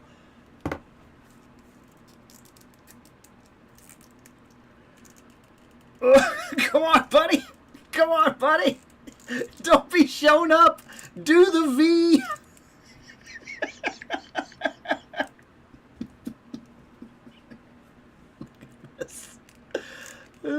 It looks goofy. It looks goofy with him. He can't do it. And it almost looks like, remember when you were in grade school or whatever, and you were in gym, and they were like, touch your toes, and there were those kids that couldn't do it? That's what this looks like. Oh, I can't. Oh, no. This is almost ridiculous. The level of bend there is outrageous. This dude can get very, very, very low. That is kind of cool. I'm gonna give them that on their design. We still got the double knees here, so that's fine. We've got big boots. I really like these boots, by the way. I really like this, by the way. These claws present a mild problem. They're good, but they're not like thick. And I've already noticed just by turning them once, this claw almost came out just now. But like, when this Wolverine gets down and he gets low, he looks like this. He's this big, angry like thing. Like he's a little ball of muscle that's going to come at you. That's very intimidating. It's very good. That strikes a pose right there. And that's very simple. I'm not doing anything grandeur. I'm not trying to like hyper pose right now. That's all I did. I bent him forward the littlest bit. I put the claws to the side. I brought his knees in. That's pretty much what I do with my Wolverines. I like to take that little hunched pose. And like with him, he has been my favorite Wolverine on the shelf for a while now. I mean, there is a difference here. Like, which one is more intimidating? Which one is a bigger problem if he's coming at you, right? Like, and even if I'm being fair and I'm bringing in the arms and I'm trying to, like, give him the same, it is a lot harder to make this little bitty man seem scarier or even as scary as this little bitty man. But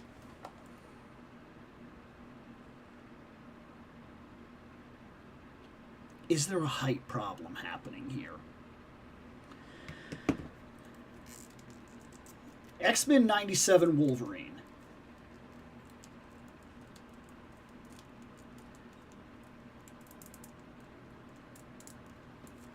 is about this big.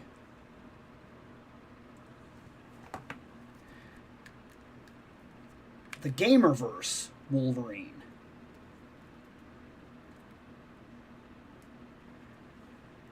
is this big. There is a difference. About a full head difference. How much of a problem could that be standing next to other figures? Well, right now, without jumping around to a bunch of other figures,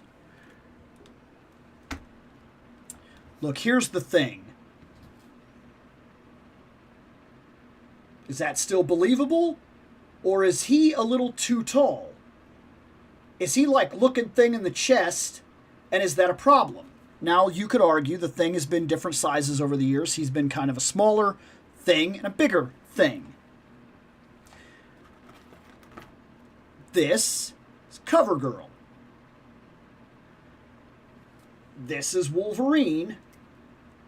And Wolverine now is bigger than CoverGirl. Is that a problem? Well, one could argue that it is, because he's not supposed to be. CoverGirl is not a giant, okay? She's a girl. She's a little smaller than your average man, and that's fine. That's what she's supposed to be. But Wolverine is smaller than your average man. So CoverGirl being a woman, being a little smaller than your average large Joe, and then this Wolverine being smaller than her, really puts the scale of what he's supposed to be in there. But when they buffed him up and made him this angry little ball of muscle, they did also make him bigger. Now, you can do scenes with him where he's going to, be very hunched over and everything. So you're not going to see that difference too often. He's always going to be in some sort of hyper down pose or whatever. And most of the time, you're not going to catch the fact that he's, like, too big. Because I would argue he's too big. I think. I really do. I kind of feel like he's too big.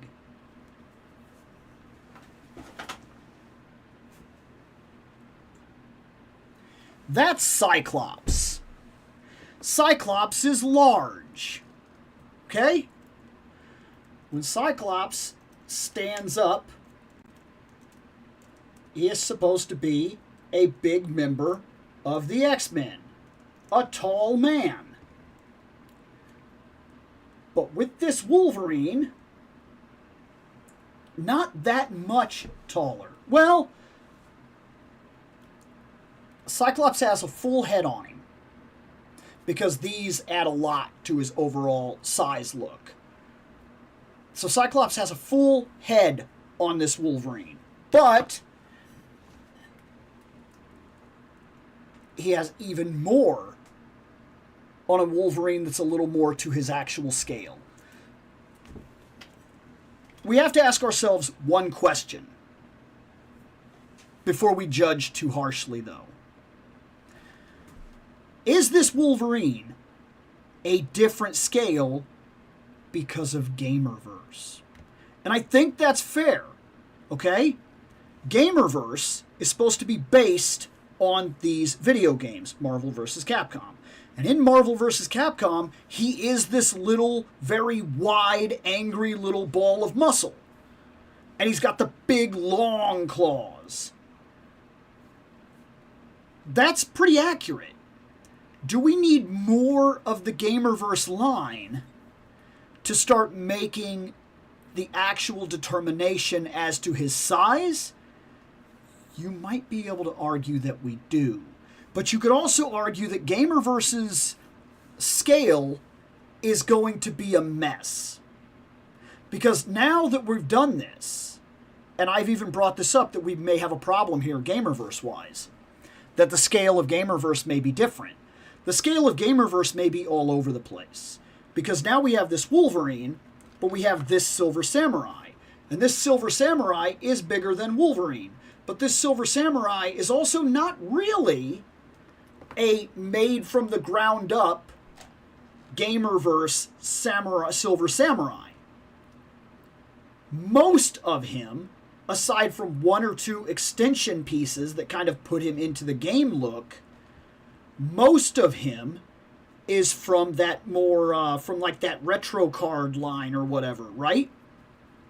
Maybe I'm wrong. I know he's from an old line. That's what I'm saying. Are we entering a point where Gamerverse is going to be a mess of scale? I don't know. Because that Captain America, isn't he like big? I guess I won't know. I'll have him soon. But like, isn't he like really big? Like, isn't he taller, wider, like more muscular than all the other Captain Americas we've had? Which would put the argument, he is scaled to fit Gamerverse. But Gamerverse is also using some old bucks that are not built to actual Gamerverse standard scale. So it's going to be a mess. It's going to be all over the place. That all being said, because we could play this little game all night. Scale for all toy lines are a mess. The longer they go, for sure. I mean, this guy gets called out for it all the time, right? McFarlane. All the time. And not that he doesn't deserve it most of the time. But even this, even the old Playmates kind of had funny scaling. Like, as they went on and they kept releasing figures and whatnot. And then after a while, they changed the entire scale of the entire line. Then they tried to bring this line back. Like, oh, Playmate Star Trek is coming back. And, like, all the figures are, like, all of them are taller. So, like, you get the new Picard or whatever. You get the new Spock. And he's, like, he's not right. He's not the right scale to fit in with everybody else that you already have on your scale from the old figures. That's a problem. You get it with Turtles. Every single Turtle figure that you buy seems to come with a different idea as to how tall Turtles really are. You get it with Marvel Legends, of course. And it's a pretty regular situation. Even inside of toy lines that claim to be, oh, well, this is a new toy line, it's 7-inch scale, blah, blah, blah. You're going to come across that part where, like, okay, we opened Conan the Barbarian. Conan is not a small man. I have a feeling if I took him over and I held him up to most of the rest of the figures from Super 7, which I don't have a lot, so I can't do this, he probably turns out being about the same size as most other figures, if not a bunch of figures somehow for some reason being taller than Conan, which is, like, not right. So scale is a mess in general.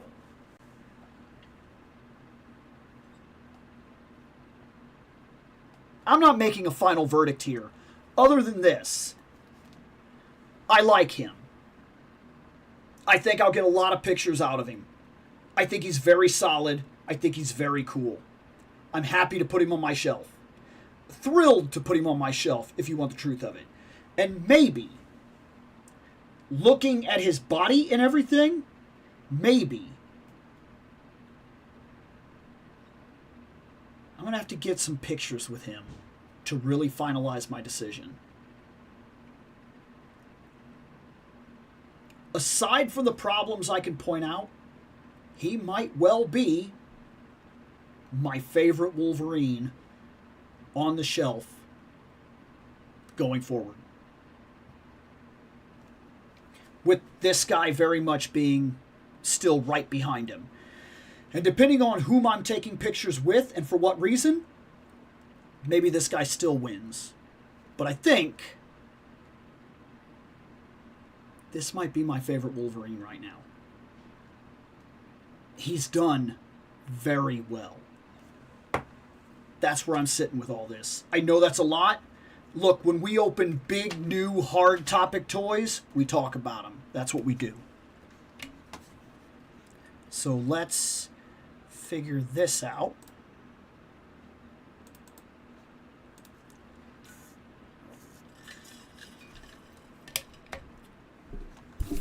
Okay.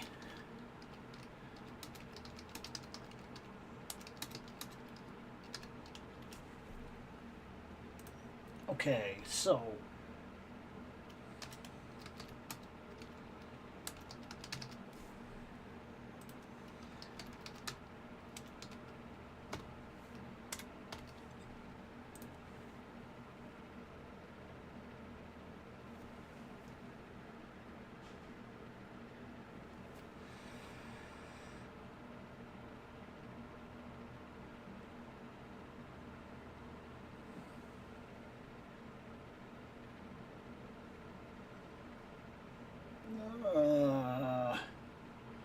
I'm trying to debate here.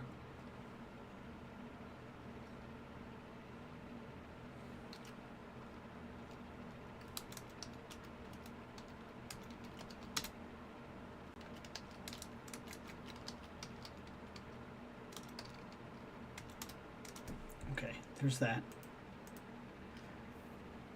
So this is out because it just won, so it can't go up for the next wave. So it's this, it's this, it's that.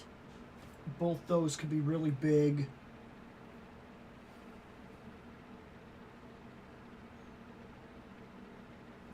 That's fine. We'll do that. Bam. Okay, there's a lot. Ooh, there's a lot. People were talking. Okay.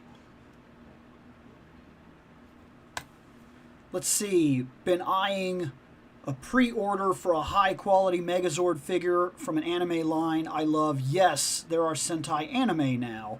It can actually separate into 5 Zords and combined. Also fully pose. Let's see. I'll see your HasLab Blackbird and raise you a Black Series Sandcrawler underbelly. Well, hasn't that won? I thought, didn't they make that? Isn't there a giant Sandcrawler? I thought they made that. You know how Sentai toys were garbage because the scale was blatantly different between toy and suit because suits don't need to combine and toys do? Well, this one, same scale for both. $400, I think, for the Ecto 1 with everything. It was around $349, but you take taxes, shipping into account. Right, so it's like, yeah, okay. So it's like a $400 set. Yeah, the Blackbird, I think you'd be looking at even more. Even if you kept electronics out of it, and you got to figure they're going to pack some X-Men and whatnot with it and try to, like, I think it would be like a $400 or $500 thing. And you could pose it like a regular mecha robot figure, and you can make it the 5 little components that actually look like the show, not like. I'd say they're getting better about it because in a lot of the shows and whatnot, they're starting to figure out that if you're going to build your show to be. If you're going to build your show and it's also going to have merchandise, you need to make sure that that merchandise can look like the show. I think they're getting a lot better about that for a reason. I didn't notice that J. Jonah Jameson was here, so I said Silver Samurai. I don't think they solely looked just at Marvel vs. Capcom 2. It's the main driving force for sure, but Psylocke vs. Thanos pairing was probably because of Marvel Superheroes, the arcade game. Probably, but I mean, since they just recycled them right into Marvel vs. Capcom 2, I mean, exactly. Seeing the Psylocke vs. Thanos set made me think of that game first. I'm still waiting for Gamerverse. Oh, yeah. I'm wondering if they're going to do an Onslaught. I was wondering the exact same thing, actually. Very curious. And how crazy he would end up being in terms of size and price. I honestly don't hate the Silver Samurai. I originally thought he was more armored Silver Surfer. No. His arms and legs are mostly reused for the old Uncanny X-Men Retro. The head and upper body are new. Right, that's what I pretty much figured. I do like that this guy was part of the original Big Hero 6. Kind of annoyed wasn't in the Disney movie. Big Hero 6 is kind of a weird book, to be fair. I also do like Sunfire. Fun fact, Sunfire has his own Battlefire armor with Stark Tech that is straight up Red Guy from Battle Fever J. I guess to be fair, I didn't know that. The Venom is a reuse too, just different colors, which I figured as much. I kind of figured he's the same Venom we just recently got, but blue. Seems like they're giving one updated figure and one reuse or older style figure for a whopping price.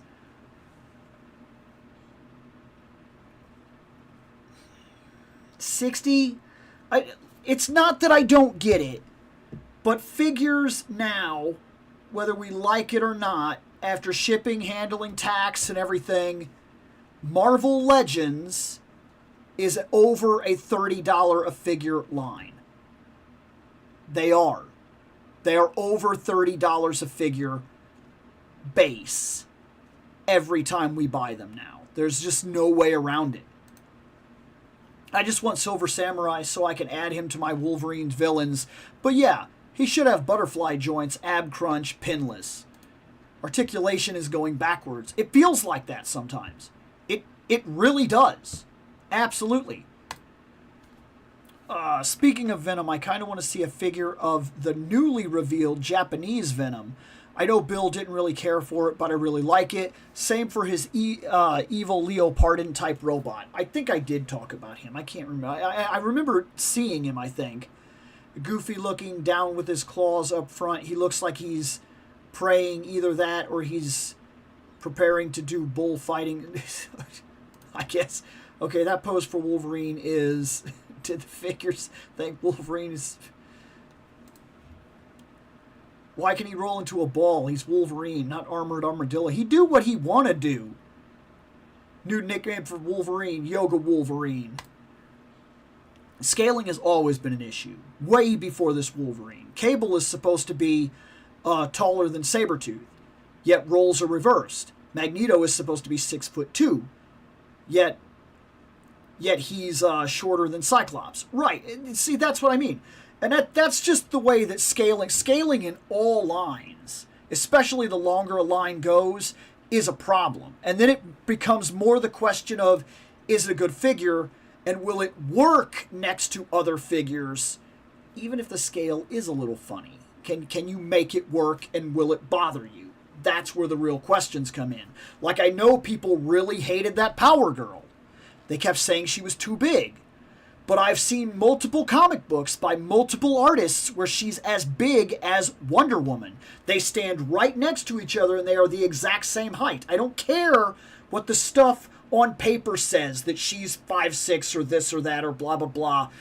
None of that matters if you want the truth of it. Because that information, when you're drawing a stylized comic book, nobody's paying attention to it. There's no artist ever that actually sits there and goes, well, you got a good figure, Batman's only supposed to be this big. They just draw what, because they're going for this emotional feeling.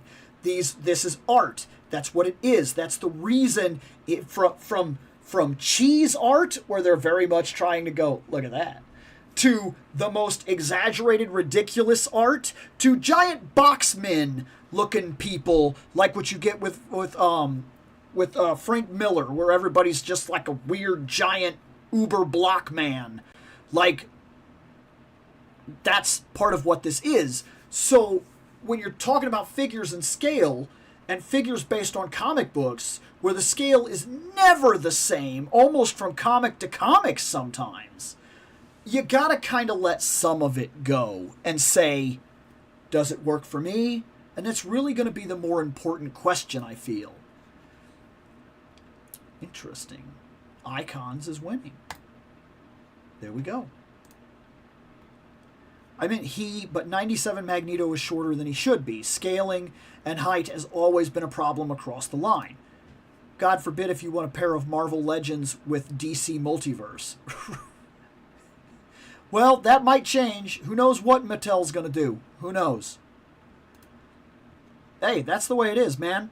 Depends on what we talk about, what we vote on, how far we get. This show isn't about just showing things rapidly. It's about the conversation of the fandom itself. It's not for everybody. Yeah, I'm well aware people want to have everything scaled fairly. But for some reason, the height and scaling is something companies are not prioritizing. And I think I pretty much gave my reasoning as to why. It depends on what artist are you talking about, what design, what books did they read. Like it's because I'm telling, even in the same books, sometimes you'll see scaling get absolutely wild.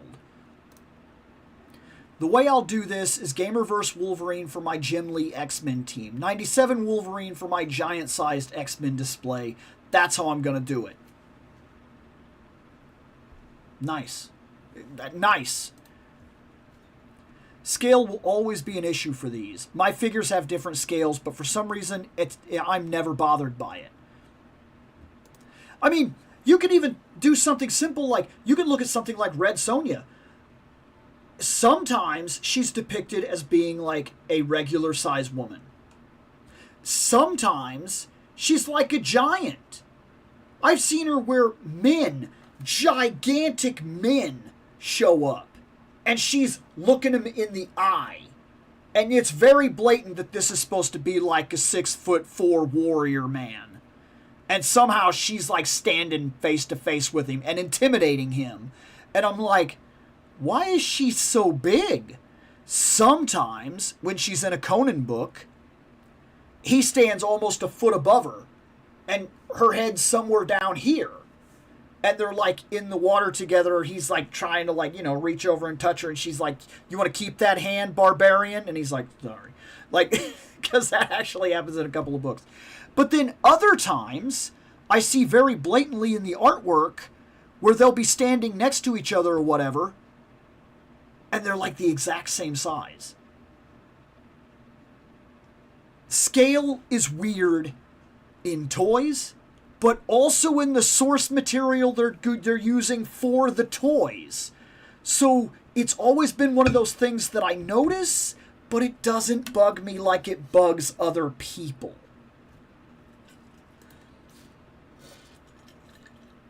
For this particular Wolverine, I'm willing to let it slide. He's going in my main X-Men display, but I can see why people would be irritated about the size difference.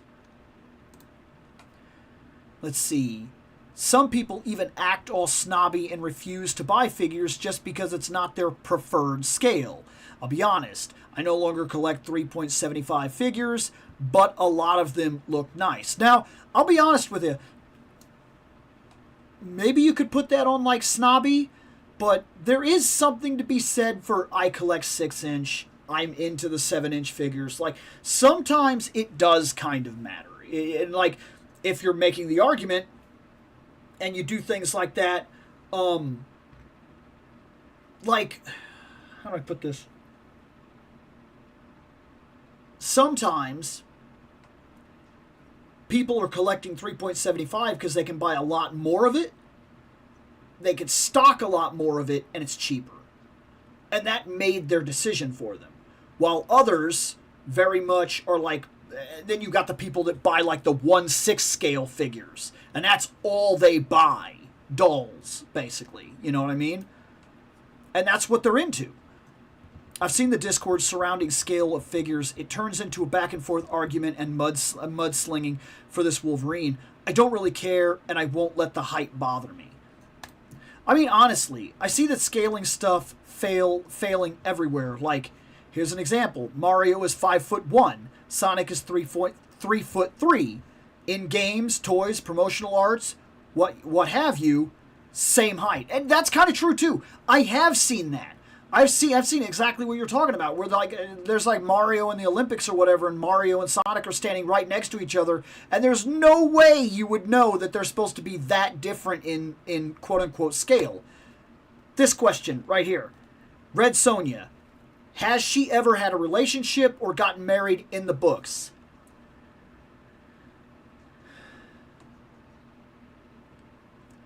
Depending on the Sonja you are talking about. Because comic books. Okay? And because Red Sonja, I used to like Red Sonja more than I liked Conan the Barbarian. Over the years, Conan has stayed more consistent to who he is, was, and will be. Red Sonja, while I still love her to death, I've read almost everything. There's still a lot I haven't read, but I've read a ridiculous amount.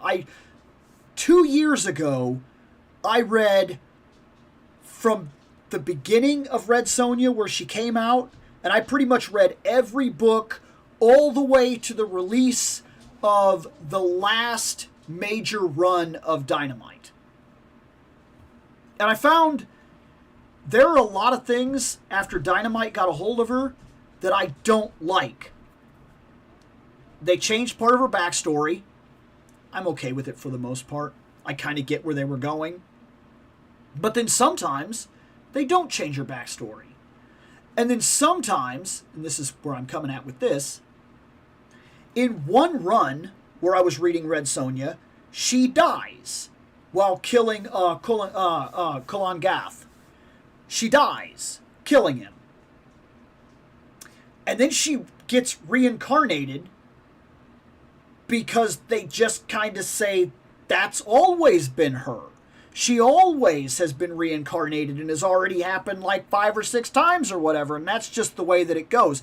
Because she literally dies, and they even have a set of books where it takes place like in the afterlife, and like they know her there because she's already been there and she knows it too, and they're like, hey, you've been here before, and then some of her memories come back and whatnot about other past lives and things, and then they reincarnate her, and she goes through an entire other life, and she gets married, and she has a husband, and then the husband gets murdered by pirates, and then like she goes to take revenge, but then the pirates like they capture her, and then she ends up being trained by the guy that liked her in the last run, and now that guy's like really old, and then he trains her to take her revenge, and then she kind of becomes Red Sonja through the course of that book.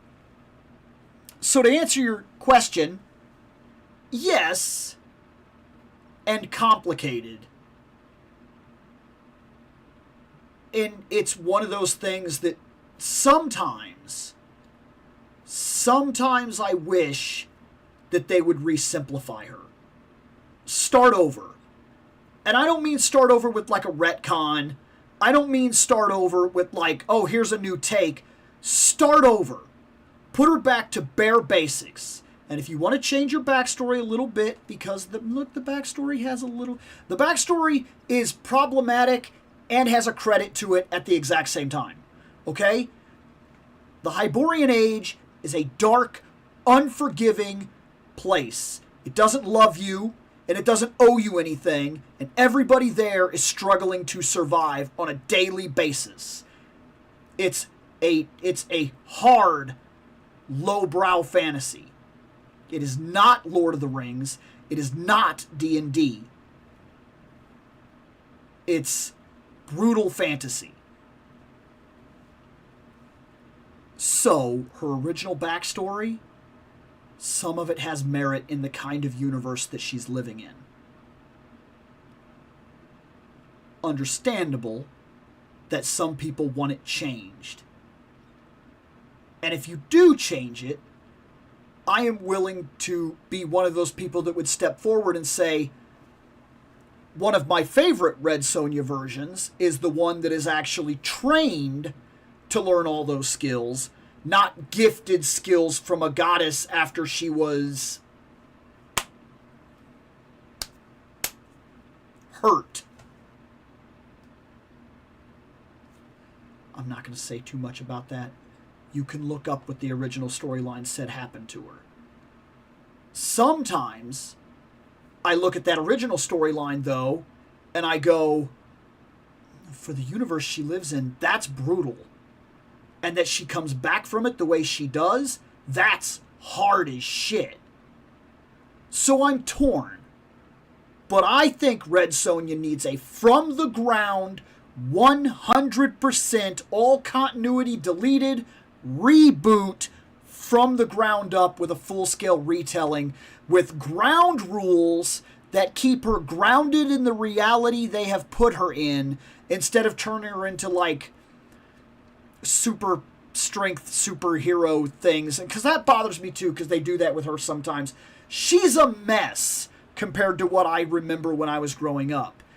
I still love her. And most all of the stuff they sell and talk about, and most anytime somebody's talking about Red Sonja, they're talking about what I'm talking about.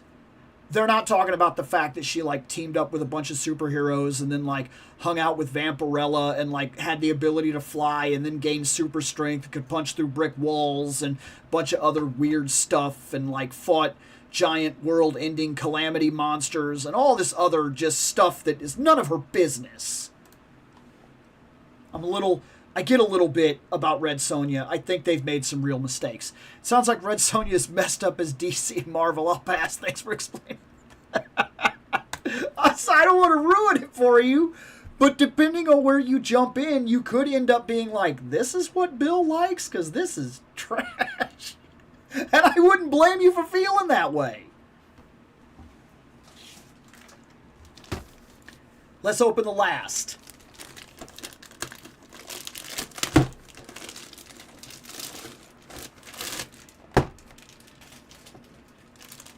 All right, guys. The Norseman. This I've had on the shelf for a minute. But it hasn't won. It hasn't won, so it hasn't been opened. We haven't talked about this. What is this? This is the Norseman. That guy. What is it? It's a really cool piece of Frazetta art. I love this line for this reason. Like, this is why I really like this line. They're just taking concepts, really cool barbarian characters, straight off his paintings, and going, there you go, that's Frazetta. This is Frazetta. Guys, I loved this art when I discovered it. I got one of those coffee table books and like looked through it and was mesmerized by the human scale that he puts on it, by the way that he like shows the human body in form and movement and expression, and the way he like just crafts these like almost every one of his paintings in terms of his fantasy art stuff tells a dramatic story. Look at that. When I was growing up,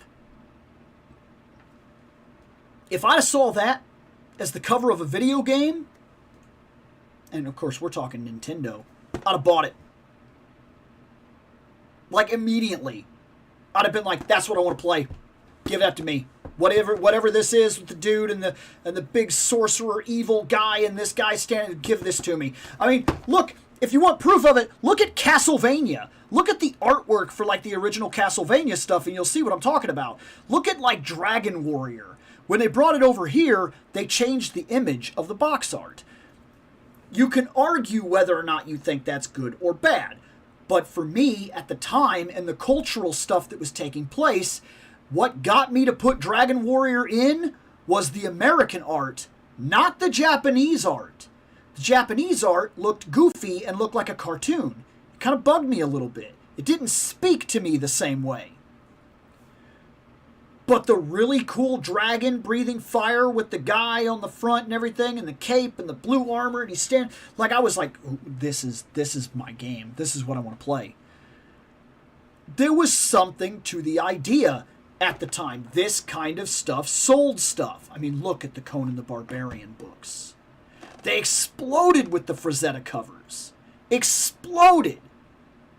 And pretty much the way that we look at this now, when we look at something like Conan the Barbarian, most people's first instinct is to tell you, oh, Frazetta.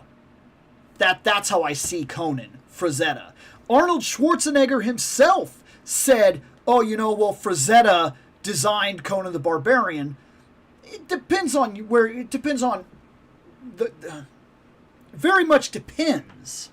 Because realistically, you could also make the argument that Big Steve, is actually the one most responsible for the current day look and understanding of Conan the Barbarian. You could make that argument. The Roy Thomas books that ran through could very much be more ideal to what Conan should look like in the public perception.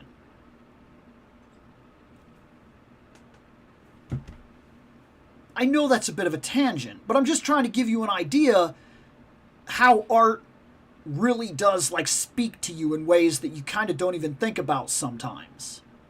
And this line is so cool because what it's doing is it takes these concepts and these paintings, just makes it real. When we unboxed Vampirella, that was not Vampirella from the modern day comic books. That was Vampirella from the cover art Frazetta did. It was his Vampirella. Just like the Conan we bought. The Conan we bought was his Conan. There's a comic book Conan, specifically done from the Blackstone books. That's coming out real soon. And it's not the same thing. It's kind of designed by the same guy in terms of the figure. But no, it's designed to look more like the modern comic books, not the Frazetta art, because it's not the same thing. Because they did the Norseman, this opens the door for everything and anything. Any girl that has ever graced a Frazetta painting is a possibility. Any warrior male that has ever graced the cover is a possibility.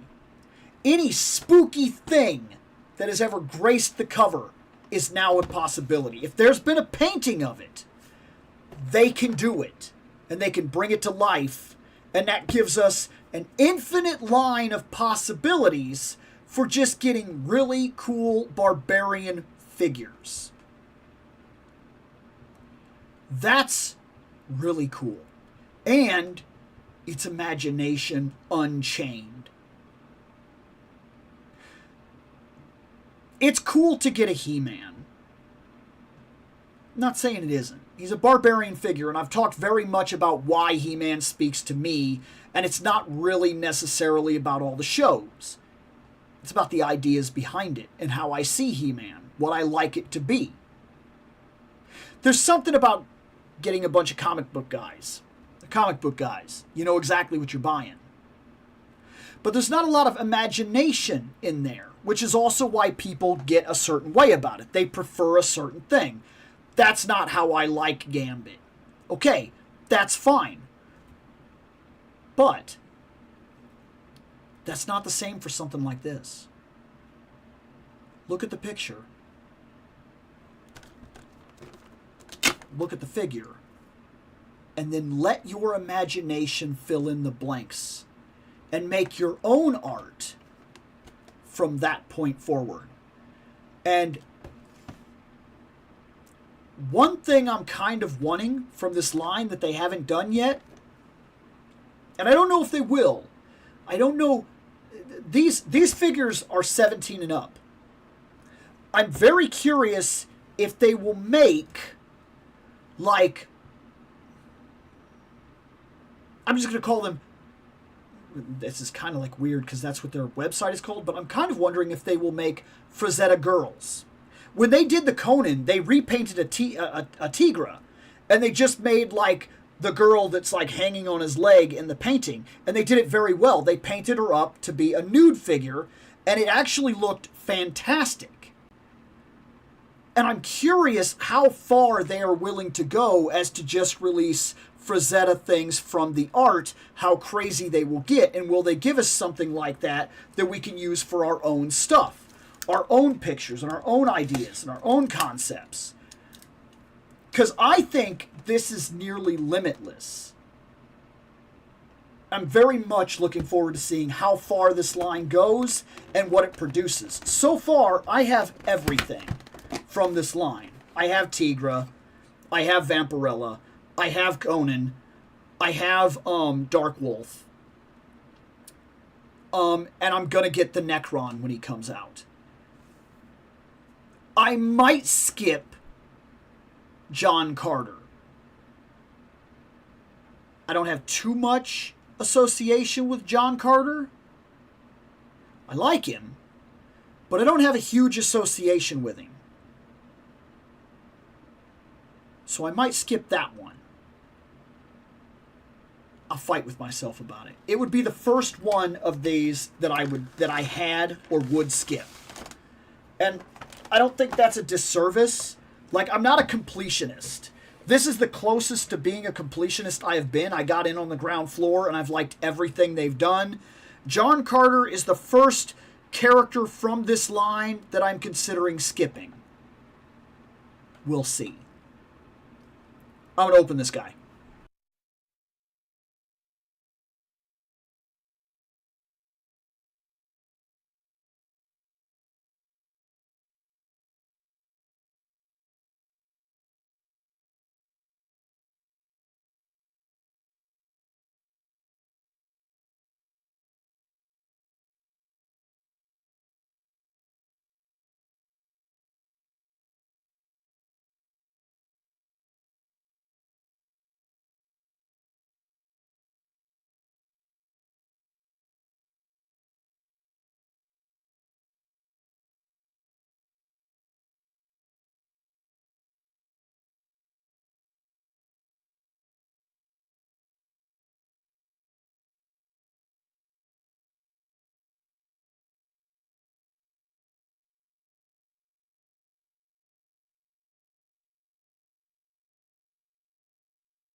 You know what I love most about a bunch of fantasy barbarians that don't have to fit a mold necessarily? They could just be cool barbarians. You know what I love the most about them? I'm going to tell you, and it's real simple. It's something like this. Does that seem really simple to you? That's because that's just a barbarian thing. Now with He-Man, you get a sword, and it's a He-Man sword. You get a Havoc staff, and it's a Havoc staff. We know what these things are. And you can repurpose them to a point, but not really. This, I can use for my Red Sonja. I could put this on Red Sonja because she's known to wear something like this, just because this is an idea from barbarians. And I can go out the first time it snows and get one of those really cool shots of her in the snow with this. And it'll work. It'll be magnificent even. It's very simple. I have this that came with this guy, the Norseman. That's very simple. I could give this to a wizard. I could give this to a monk type character. It's completely versatile to be flipped from character to character to character. And it will fit inside the idea of barbarians in general. That's a good sword to use for my Conan. Just like all of his weapons are interchangeable with the Norseman. Sword. Shield. That's just a rough shield. Anybody can find this and pick it up. You can interchange all barbarian parts with other barbarian figures, and it will almost always work. That's cool. We got a different bottom for him. We have a belt. All these hands. This bracer is really cool, actually. Different hairs. This screaming head. And this simple head right here. I took this off.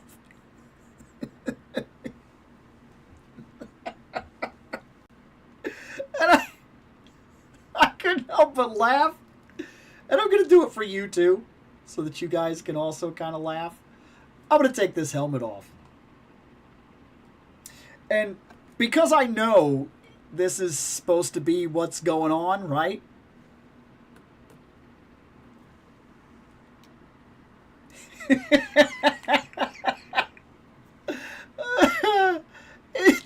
It just made me laugh because the hairpiece, right?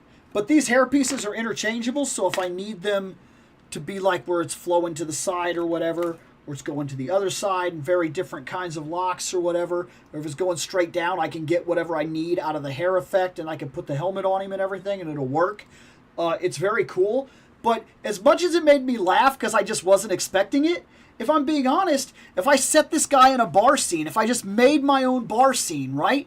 And I just kind of set it up and I did like a barbarian bar scene and I had him sitting at one of the tables, he would just look like a dude. And it would work. He's interchangeable for different displays and things that I need and or want. He'll just work. Upper body movement. No, I'm not feeling any of this lower body movement. Are you naked? He's naked, but he doesn't have a yada yada, so it's not too big of a deal. He has no lower ab movement. He's all upper ab crunch. He's all upper ab movement. He's got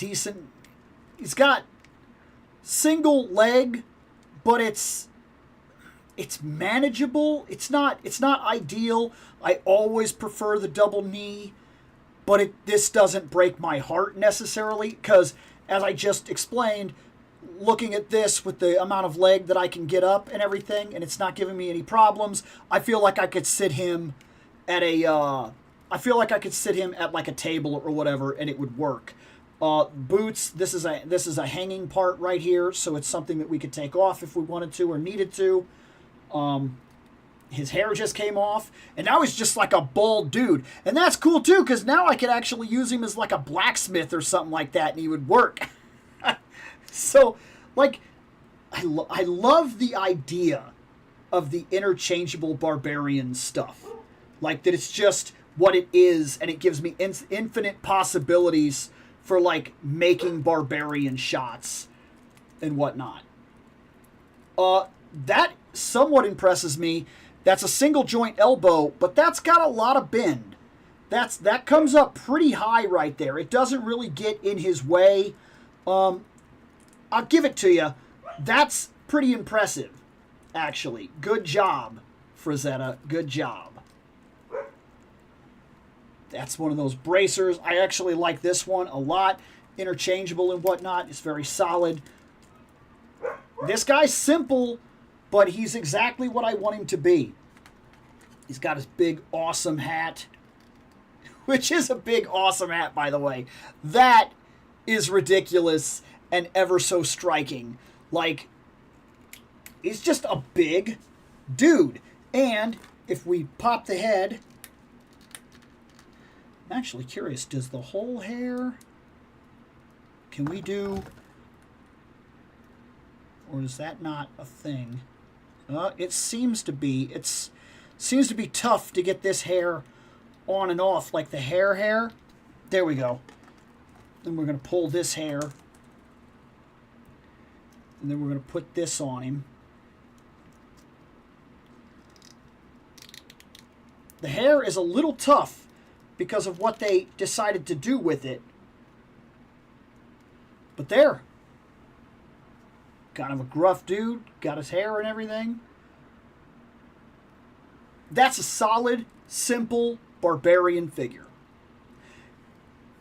He could do all kinds of stuff that I need him to do. He'll fit into all kinds of scenes that I need him to fit into. And he doesn't have to be a good guy or a bad guy. I could fit him in with Red Sonja displays where he is a guy that's fighting against her. I could set him into bar scenes or whatever, like if I build a little bar and he's just right there. I can put him into a scene where he's a background alongside a Red Sonja or hanging out with Conan. And it will work. He's just a guy, and that's all he needs to be. He also has a different kind of bottom here, if you want to put the different bottom on. It's fairly simple. It just unhinges right here. It's just a little thing, and it slips on. It's pretty simple. I do like this. I'm not looking to change it right now. But yeah, this is very simple and very cool. It's got a lot of detail in the muscles and everything. Like, that's a fantastic sculpt. I got to give it to them. There are things that I could complain about. And I will. A little bit here. Because I praised him and I love him for what he is. But let us also be honest about it for a second. One of the things that works against this guy, he feels very tight, if you're hearing that. To the point where it almost scares me a little bit. I might try to heat him up and see if... I'm not having any real major resistance in the arms or anything. That's working. Do we have butterfly joints? No. And I got to call this out a little bit. This is a figure line that is now nearing $100 a figure. No butterflies.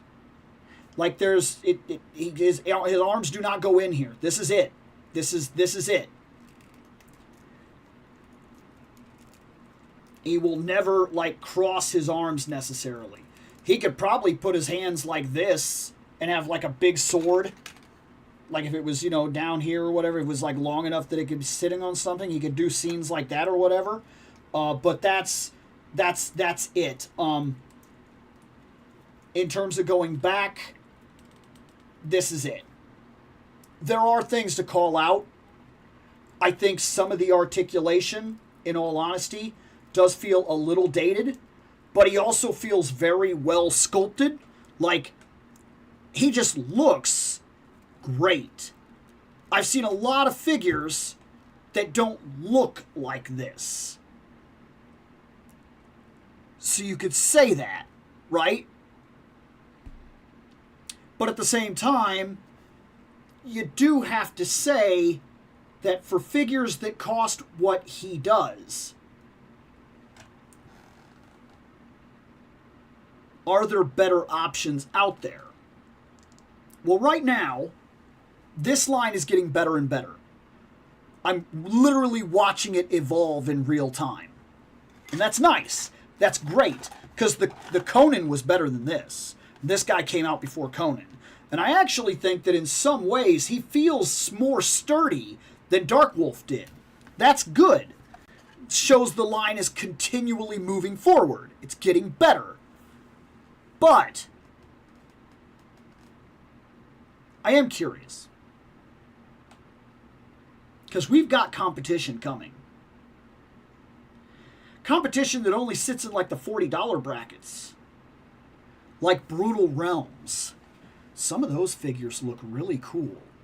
And the first thing that line decided to do was they said, I'm tired of barbarians that like can't hold the sword properly. And I remember seeing that interview and going, what's he mean? That's it. Step one was, can the figure do this? And so they made these big, giant man bodies, and they put all the articulation they could in. Now, there is something to argue articulation versus sculpt. How far does that go? And it's it's a tough debate. I like this. I paid for it. I'm not exactly thrilled how much I paid for it, but for what I got, what I'll get out of him, what I can do with him, I'm not mad by any means. I am honest about it. Not mad. Norseman. All right, let's go through some talk with everybody, because there's people talking. Silly, petty drama on toys. Absolutely. Just another day on the internet, but that's how it is. I'm just here to have fun and play with my toys. Right, exactly. We really don't need drama for a hobby that's supposed to give us an escape from the stress of life. But a lot of people, dude, one of the guys that I stopped watching, I don't like to necessarily call out other YouTubers. I used to have absolutely no problem with it, where I'd be like, screw that guy. But, I know that everybody has their own thing. And it's kind of got me... I stopped watching retro blasting. Because I started realizing that almost every video I watched of his, for a long time, maybe he's gotten better, a long time, it seemed like for an entire year, every video that came out, I was like, oh, cool. And I clicked on it, and it was him griping about something, like being mad about something. And I was like, why? Why do you have the time for that? I don't have the time for that. I have the life that I have, and it's very busy, and I only have the time that I have to do what I want to do. And what I want to do is not listen to you whine about everything. So I, stopped going to his videos, to the point where I really don't know 100% what he's done lately. I think the last thing I seen him put out something on Tomb Raider, and he was talking about her guns or something like that. And I clicked on the video, and at first I thought it was kind of cool. It was going in a way that I liked, and then all of a sudden it jumped to a bunch of how the media used her as a sex symbol and everything else. And then he started griping, and I was like, I'm moving on. I just don't have time for it anymore. I don't care. That's the reason my show has kind of worked the way it is. I'm trying to be honest about it, but I'm also trying to tell you very blatantly, I'm not really here to complain about toys. I'm here to buy them, check them out. Sometimes I'll get rid of them. Sometimes I don't like them. Sometimes they're not what I expect. Sometimes I don't agree with certain practices. But for the most part, I'm here to build my collection and talk to you guys about it. And that's all I really care about. When does the internet not have drama over random BS? All over plastic figures. What are we doing here? I used to be a member of Facebook Toys Group and then left all of them at the same time one day. Why? Because of constant useless toy drama. I've heard of stuff like that, where there's constant drama in those Facebook toy groups. Sorry you had to put up with that. Yeah, it can be very draining to live with that every single day. It's actually part of the reason I shut down. I used to run that page, Keeping Up with the X-Men, and I shut it down for that exact reason. This is what Bill likes. This is trash. Sure reminds me of someone when it came to Gundam. Oh, man. My mantra now is buy the toys you like. You don't buy for other people. No toy collection is going to be the same as the other guy. Right. My collection is not going to look like yours. There are things that I can afford. There are things I can't afford. If I put $20 here, I can't put $20 there. And the things that I'm interested in are not necessarily the things you're interested in. And you know what's great about that? It's fine. I think it adds to the hobby. I'm going to have things that people are going to be interested in because they're different. They're going to say, why that? Why this? Oh, that's cool. Did you see this? I've had sometimes where people will go, oh, I saw that you had so-and-so on the shelf or whatever. And then, of course, at the exact same time, sometimes there will very much be the idea that I have the same figures everybody else does. And then sometimes I'll have a couple figures that aren't great, but I have them for reasons that I have them for. And I think I like the idea that I could go to somebody else's house, check out their stuff, and be like, oh, I love this. I never got a chance to buy this. Oh, I have this myself. That's part of it for me. It's not necessarily agreeing with everything. I don't need to go over and be like, oh, you bought him? Yeah, I wasn't about to spend my money on that garbage. Like, come on. Who are we, really? Great mantra to live by. I go by a similar one too. If I like it, I buy it. If it's your collection, you control the rules and control what goes in it. If you're still here, you got another non-Marvel vote from me off a set of icons. You're welcome.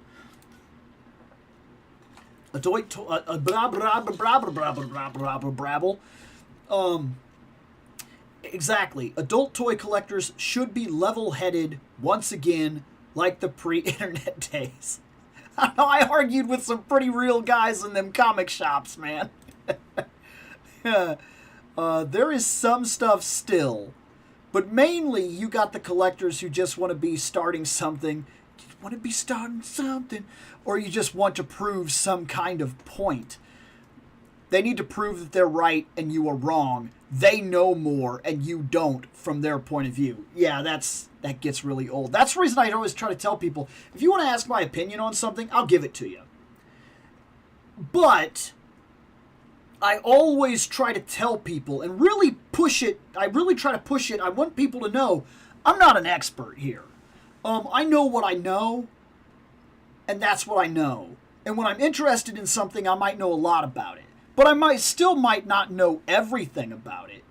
And to claim that I would, or claim that just because it's my opinion, it's the one that you should have too, like, who am I? Really? What is that? I blame the internet for giving know-it-alls and lunatics a platform. That's the best hair on a figure I ever seen. Keep the bald mullet. Baldy Norseman, no! Bill, are you naked? Look, I had to know, okay? He's got his loincloth here, and look, a lot of these barbarian figures, they do. They're naked. Like he has cheeks under here, okay? He's got a butt. He doesn't have he doesn't have a squiggy giggy, but he's got cheeks, okay? Most of these they do. He doesn't come with feet though, so if I was to pull these off, he would end up looking really weird. He just have like little house slipper booties. He doesn't come with feet, so like you can't really make him like a naked figure or whatever. I like they got. I think they got the likeness from me. The internet was a blessing and a curse at the same time. That's all I'm gonna say. The alt loincloth and extra bracer came from the barbarian from Frazetta's Bloodstone painting. Glad that it was included. That's awesome. That you even just pointed that out, because I didn't know that. I probably could have figured it out just by kind of looking through paintings and said, wait a second, but like that's cool.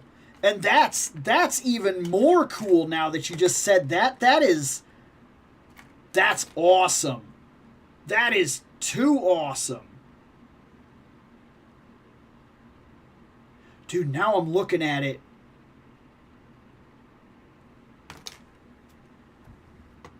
That's so cool. You just made it even better for me. Like, that's so cool. Hey, when you remove his hair, he looks like Toy Games. Toy Games! It's you and me, baby! I love that guy, man. He's so cool. I like him. I like him a lot. He just seems to be just like he just seems to be a cool dude hanging out in his garage with toys. That's cool. That's my kind of guy. I like that guy. I do. I love Toy Games, man. You can't take it anymore. I love Toy Games. Oh, Bill, pause. You can't say that on YouTube. He feels really tight. You're trying to get demonetized. No. Dude, sometimes you could clip some stuff and you'd be like, what is he talking about? I'll have to respect the choice to retain the sculpt as much as possible. Some people will have an issue with having lesser articulation due to it. Right. I think there's an argument to have on both sides of it, to be fair. And there's really an art to hitting that exact where it's perfect. Like you want it to do the poses you want it to do, but you also don't want it to look like, I don't know why I keep having to bring this up. I don't like Amazing Yamaguchi. I know some people think it's super cool because like it's highly articulated and like ridiculously exaggerated. And I know that's part of it. But like when I see one and it's got those like shoulder cuts and like all these like oh, I just don't like it. It feels so disjointed that it doesn't look like a person anymore. And it really bothers me. I don't tend to like a lot of the stuff that I've seen from them. And the item that I bought from them, I bought that Wolverine, and I remember I was not a fan of that. Like, I really did not like that. But yeah, there's something to be said for, like, how much you can break up the sculpt before it becomes not, like I said, like, before it becomes an Amazing Yamaguchi, and, like, it's a different kind of problem. And now it doesn't look right. Like, she is unbelievable. She's almost that perfect balance. Bill, what toy manufacturer makes the best TMNT figure in your opinion? Also, is there a manufacturer that you want to see do the TMNTs? I would be honest with you, I don't know. Because, like, I see NECA, and every now and then I see something come out from them that really shocks me and just makes me go, oh, that's great. But then I don't really love NECA. A Super 7 made my favorite Ninja Turtles on the shelf. The Ultimate Ninja Turtles, those four, I do a Holy Grail video that I talk about them. Those are the figures I grew up with. Those are the ones I wanted. Those are the ones that spoke to me more than anything. But then NECA will turn around and make the red bandana turtles, like the big ones that they did not way too long ago. Those are fantastic. But, like, I'm not a big fan of, like, a lot of the stuff that I've gotten from NECA, so that worries me. And then I don't want the Ninja Turtles that really look like the cartoon from the 80s because, like, that's not really a thing for... I tried to go back to watch that show. Look, I have wonderful memories of growing up with the Ninja Turtles. I cannot rewatch that show. Like, I cannot do it. I tried. I can't do it. So I don't know. And, like, Playmates always feels like a toy. I mean, and I get that's what they are. Give them that. That's fair. But they always feel like a toy. Like, this is not a collector's item. It's just a thing that you play with and it goes in a toy box and maybe it breaks and who gives a crap. And that's the way that it is. And nobody's too much worried about the paint articulation or whatever. It is what it is. Okay, that's what they are. I'm willing to let that go. And Loyal Subjects is getting better as they do things, but there's some real problems with the Loyal Subjects. Like some problems that I've really noticed over time when I've tried to do certain things with them that just kind of make me almost stay away from them now. If I'm being perfectly honest, I have the turtles I want the most on my shelf right now, and I love them. But I don't know that I've bought a perfect Ninja Turtle yet. Because, like, okay, I made that argument. Like, I have my favorite Ninja Turtles over there on the shelf right now. You can't see them because they're a little past the camera. But, like, they can't sit. I can't, like, do a scene where they're, like, sitting on a couch together or whatever because they can't sit. Because their shell is in the way. But then you don't want to break up the shell too much with articulation because, like, it comes across the same problem that we were just talking about. How much is too much before it's a real problem? I've seen a lot of turtles I would like to test, but I also don't want to pay $60, $70, $80 for a turtle that I might get and then go, I'm not feeling it. Like, it's really difficult. I'm glad there's a lot to choose from. But I don't know that I've found something that absolutely speaks to me yet. The closest was the Ultimates Ninja Turtles, the ones that I bought that I do my Ninja Turtle Holy Grail video on. I love those. but I love them for a very specific reason. And I don't think they're perfect. I think Frazetta Girls wanted to retain the look and aesthetic of Frazetta's characters as much as possible. I would agree. I think so. Your collection should be a reflection of you. One of the reasons I don't like a Build-A-Figure is feeling like I need the characters and I have no interest in them just to get the one that I do. We're in 100% agreement. I have multiple videos on here. I think one not way too long ago that specifically says I do not collect Build-A-Figures. I don't buy them. I don't like them. And I talk a lot about exactly what you just said. Like, absolutely. And I've said since I started this channel, my collection is my collection. It speaks to me. It's a museum to myself, my likes, my desires, my interests. Every item in this room has a story. And if it doesn't, if it does not matter, it's got to go. I always curate my collection. Always. Every year, I go across the shelves, I look them over, and I debate what stays, what goes, what's interesting, what do I still feel like really speaks to me, and what did I maybe buy on a whim that wasn't 100% really real. Or maybe just my attitude has changed over the years, and this really isn't the way that I feel about it anymore. That's true. That's life. We change, we evolve, we get ideas, we have likes and desires and wants. And there are items in my collection that will never make sense to some people. But they're mine. And they make sense for me. And I've talked about them. I have a black suit Spider-Man that got me back into this. I have a video that talks about being a 40-year collector, a 40-year-old collector, and why I started, why I stopped, why I got back in, how I dealt with toys, like how long I played with them, and then what I did after I stopped playing with them. I have a tiny little Ghostbuster car in here, a Hot Wheels. It is the only Hot Wheels in the house. One. That is it. It's Ghostbusters, it's Ecto 2. It is in here. It sits on that shelf over there with my Ghostbusters. It is rusted. It is broken. It is barely hanging on to its life. And it will probably never, ever leave this collection, ever. I did a video specifically talking about it a while back. Like a while back.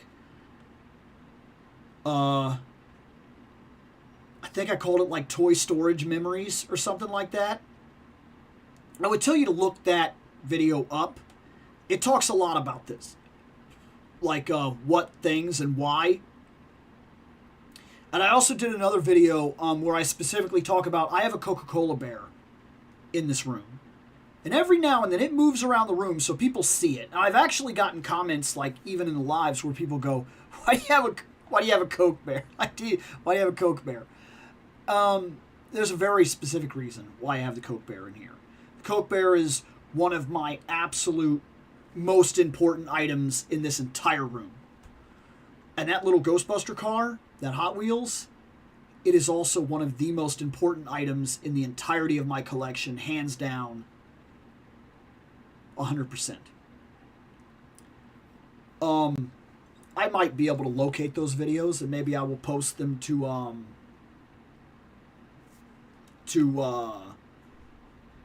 my community board.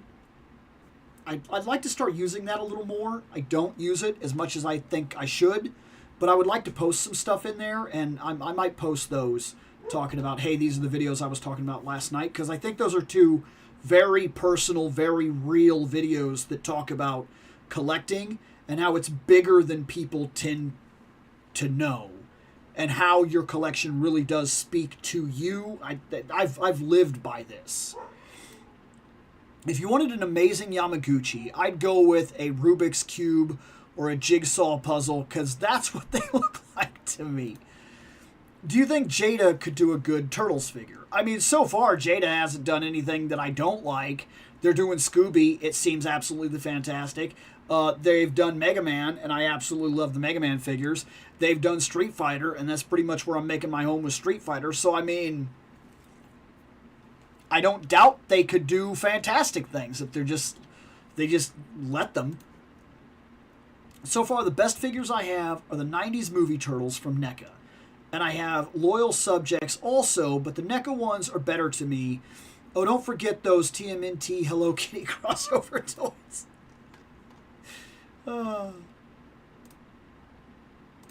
And we are at the end.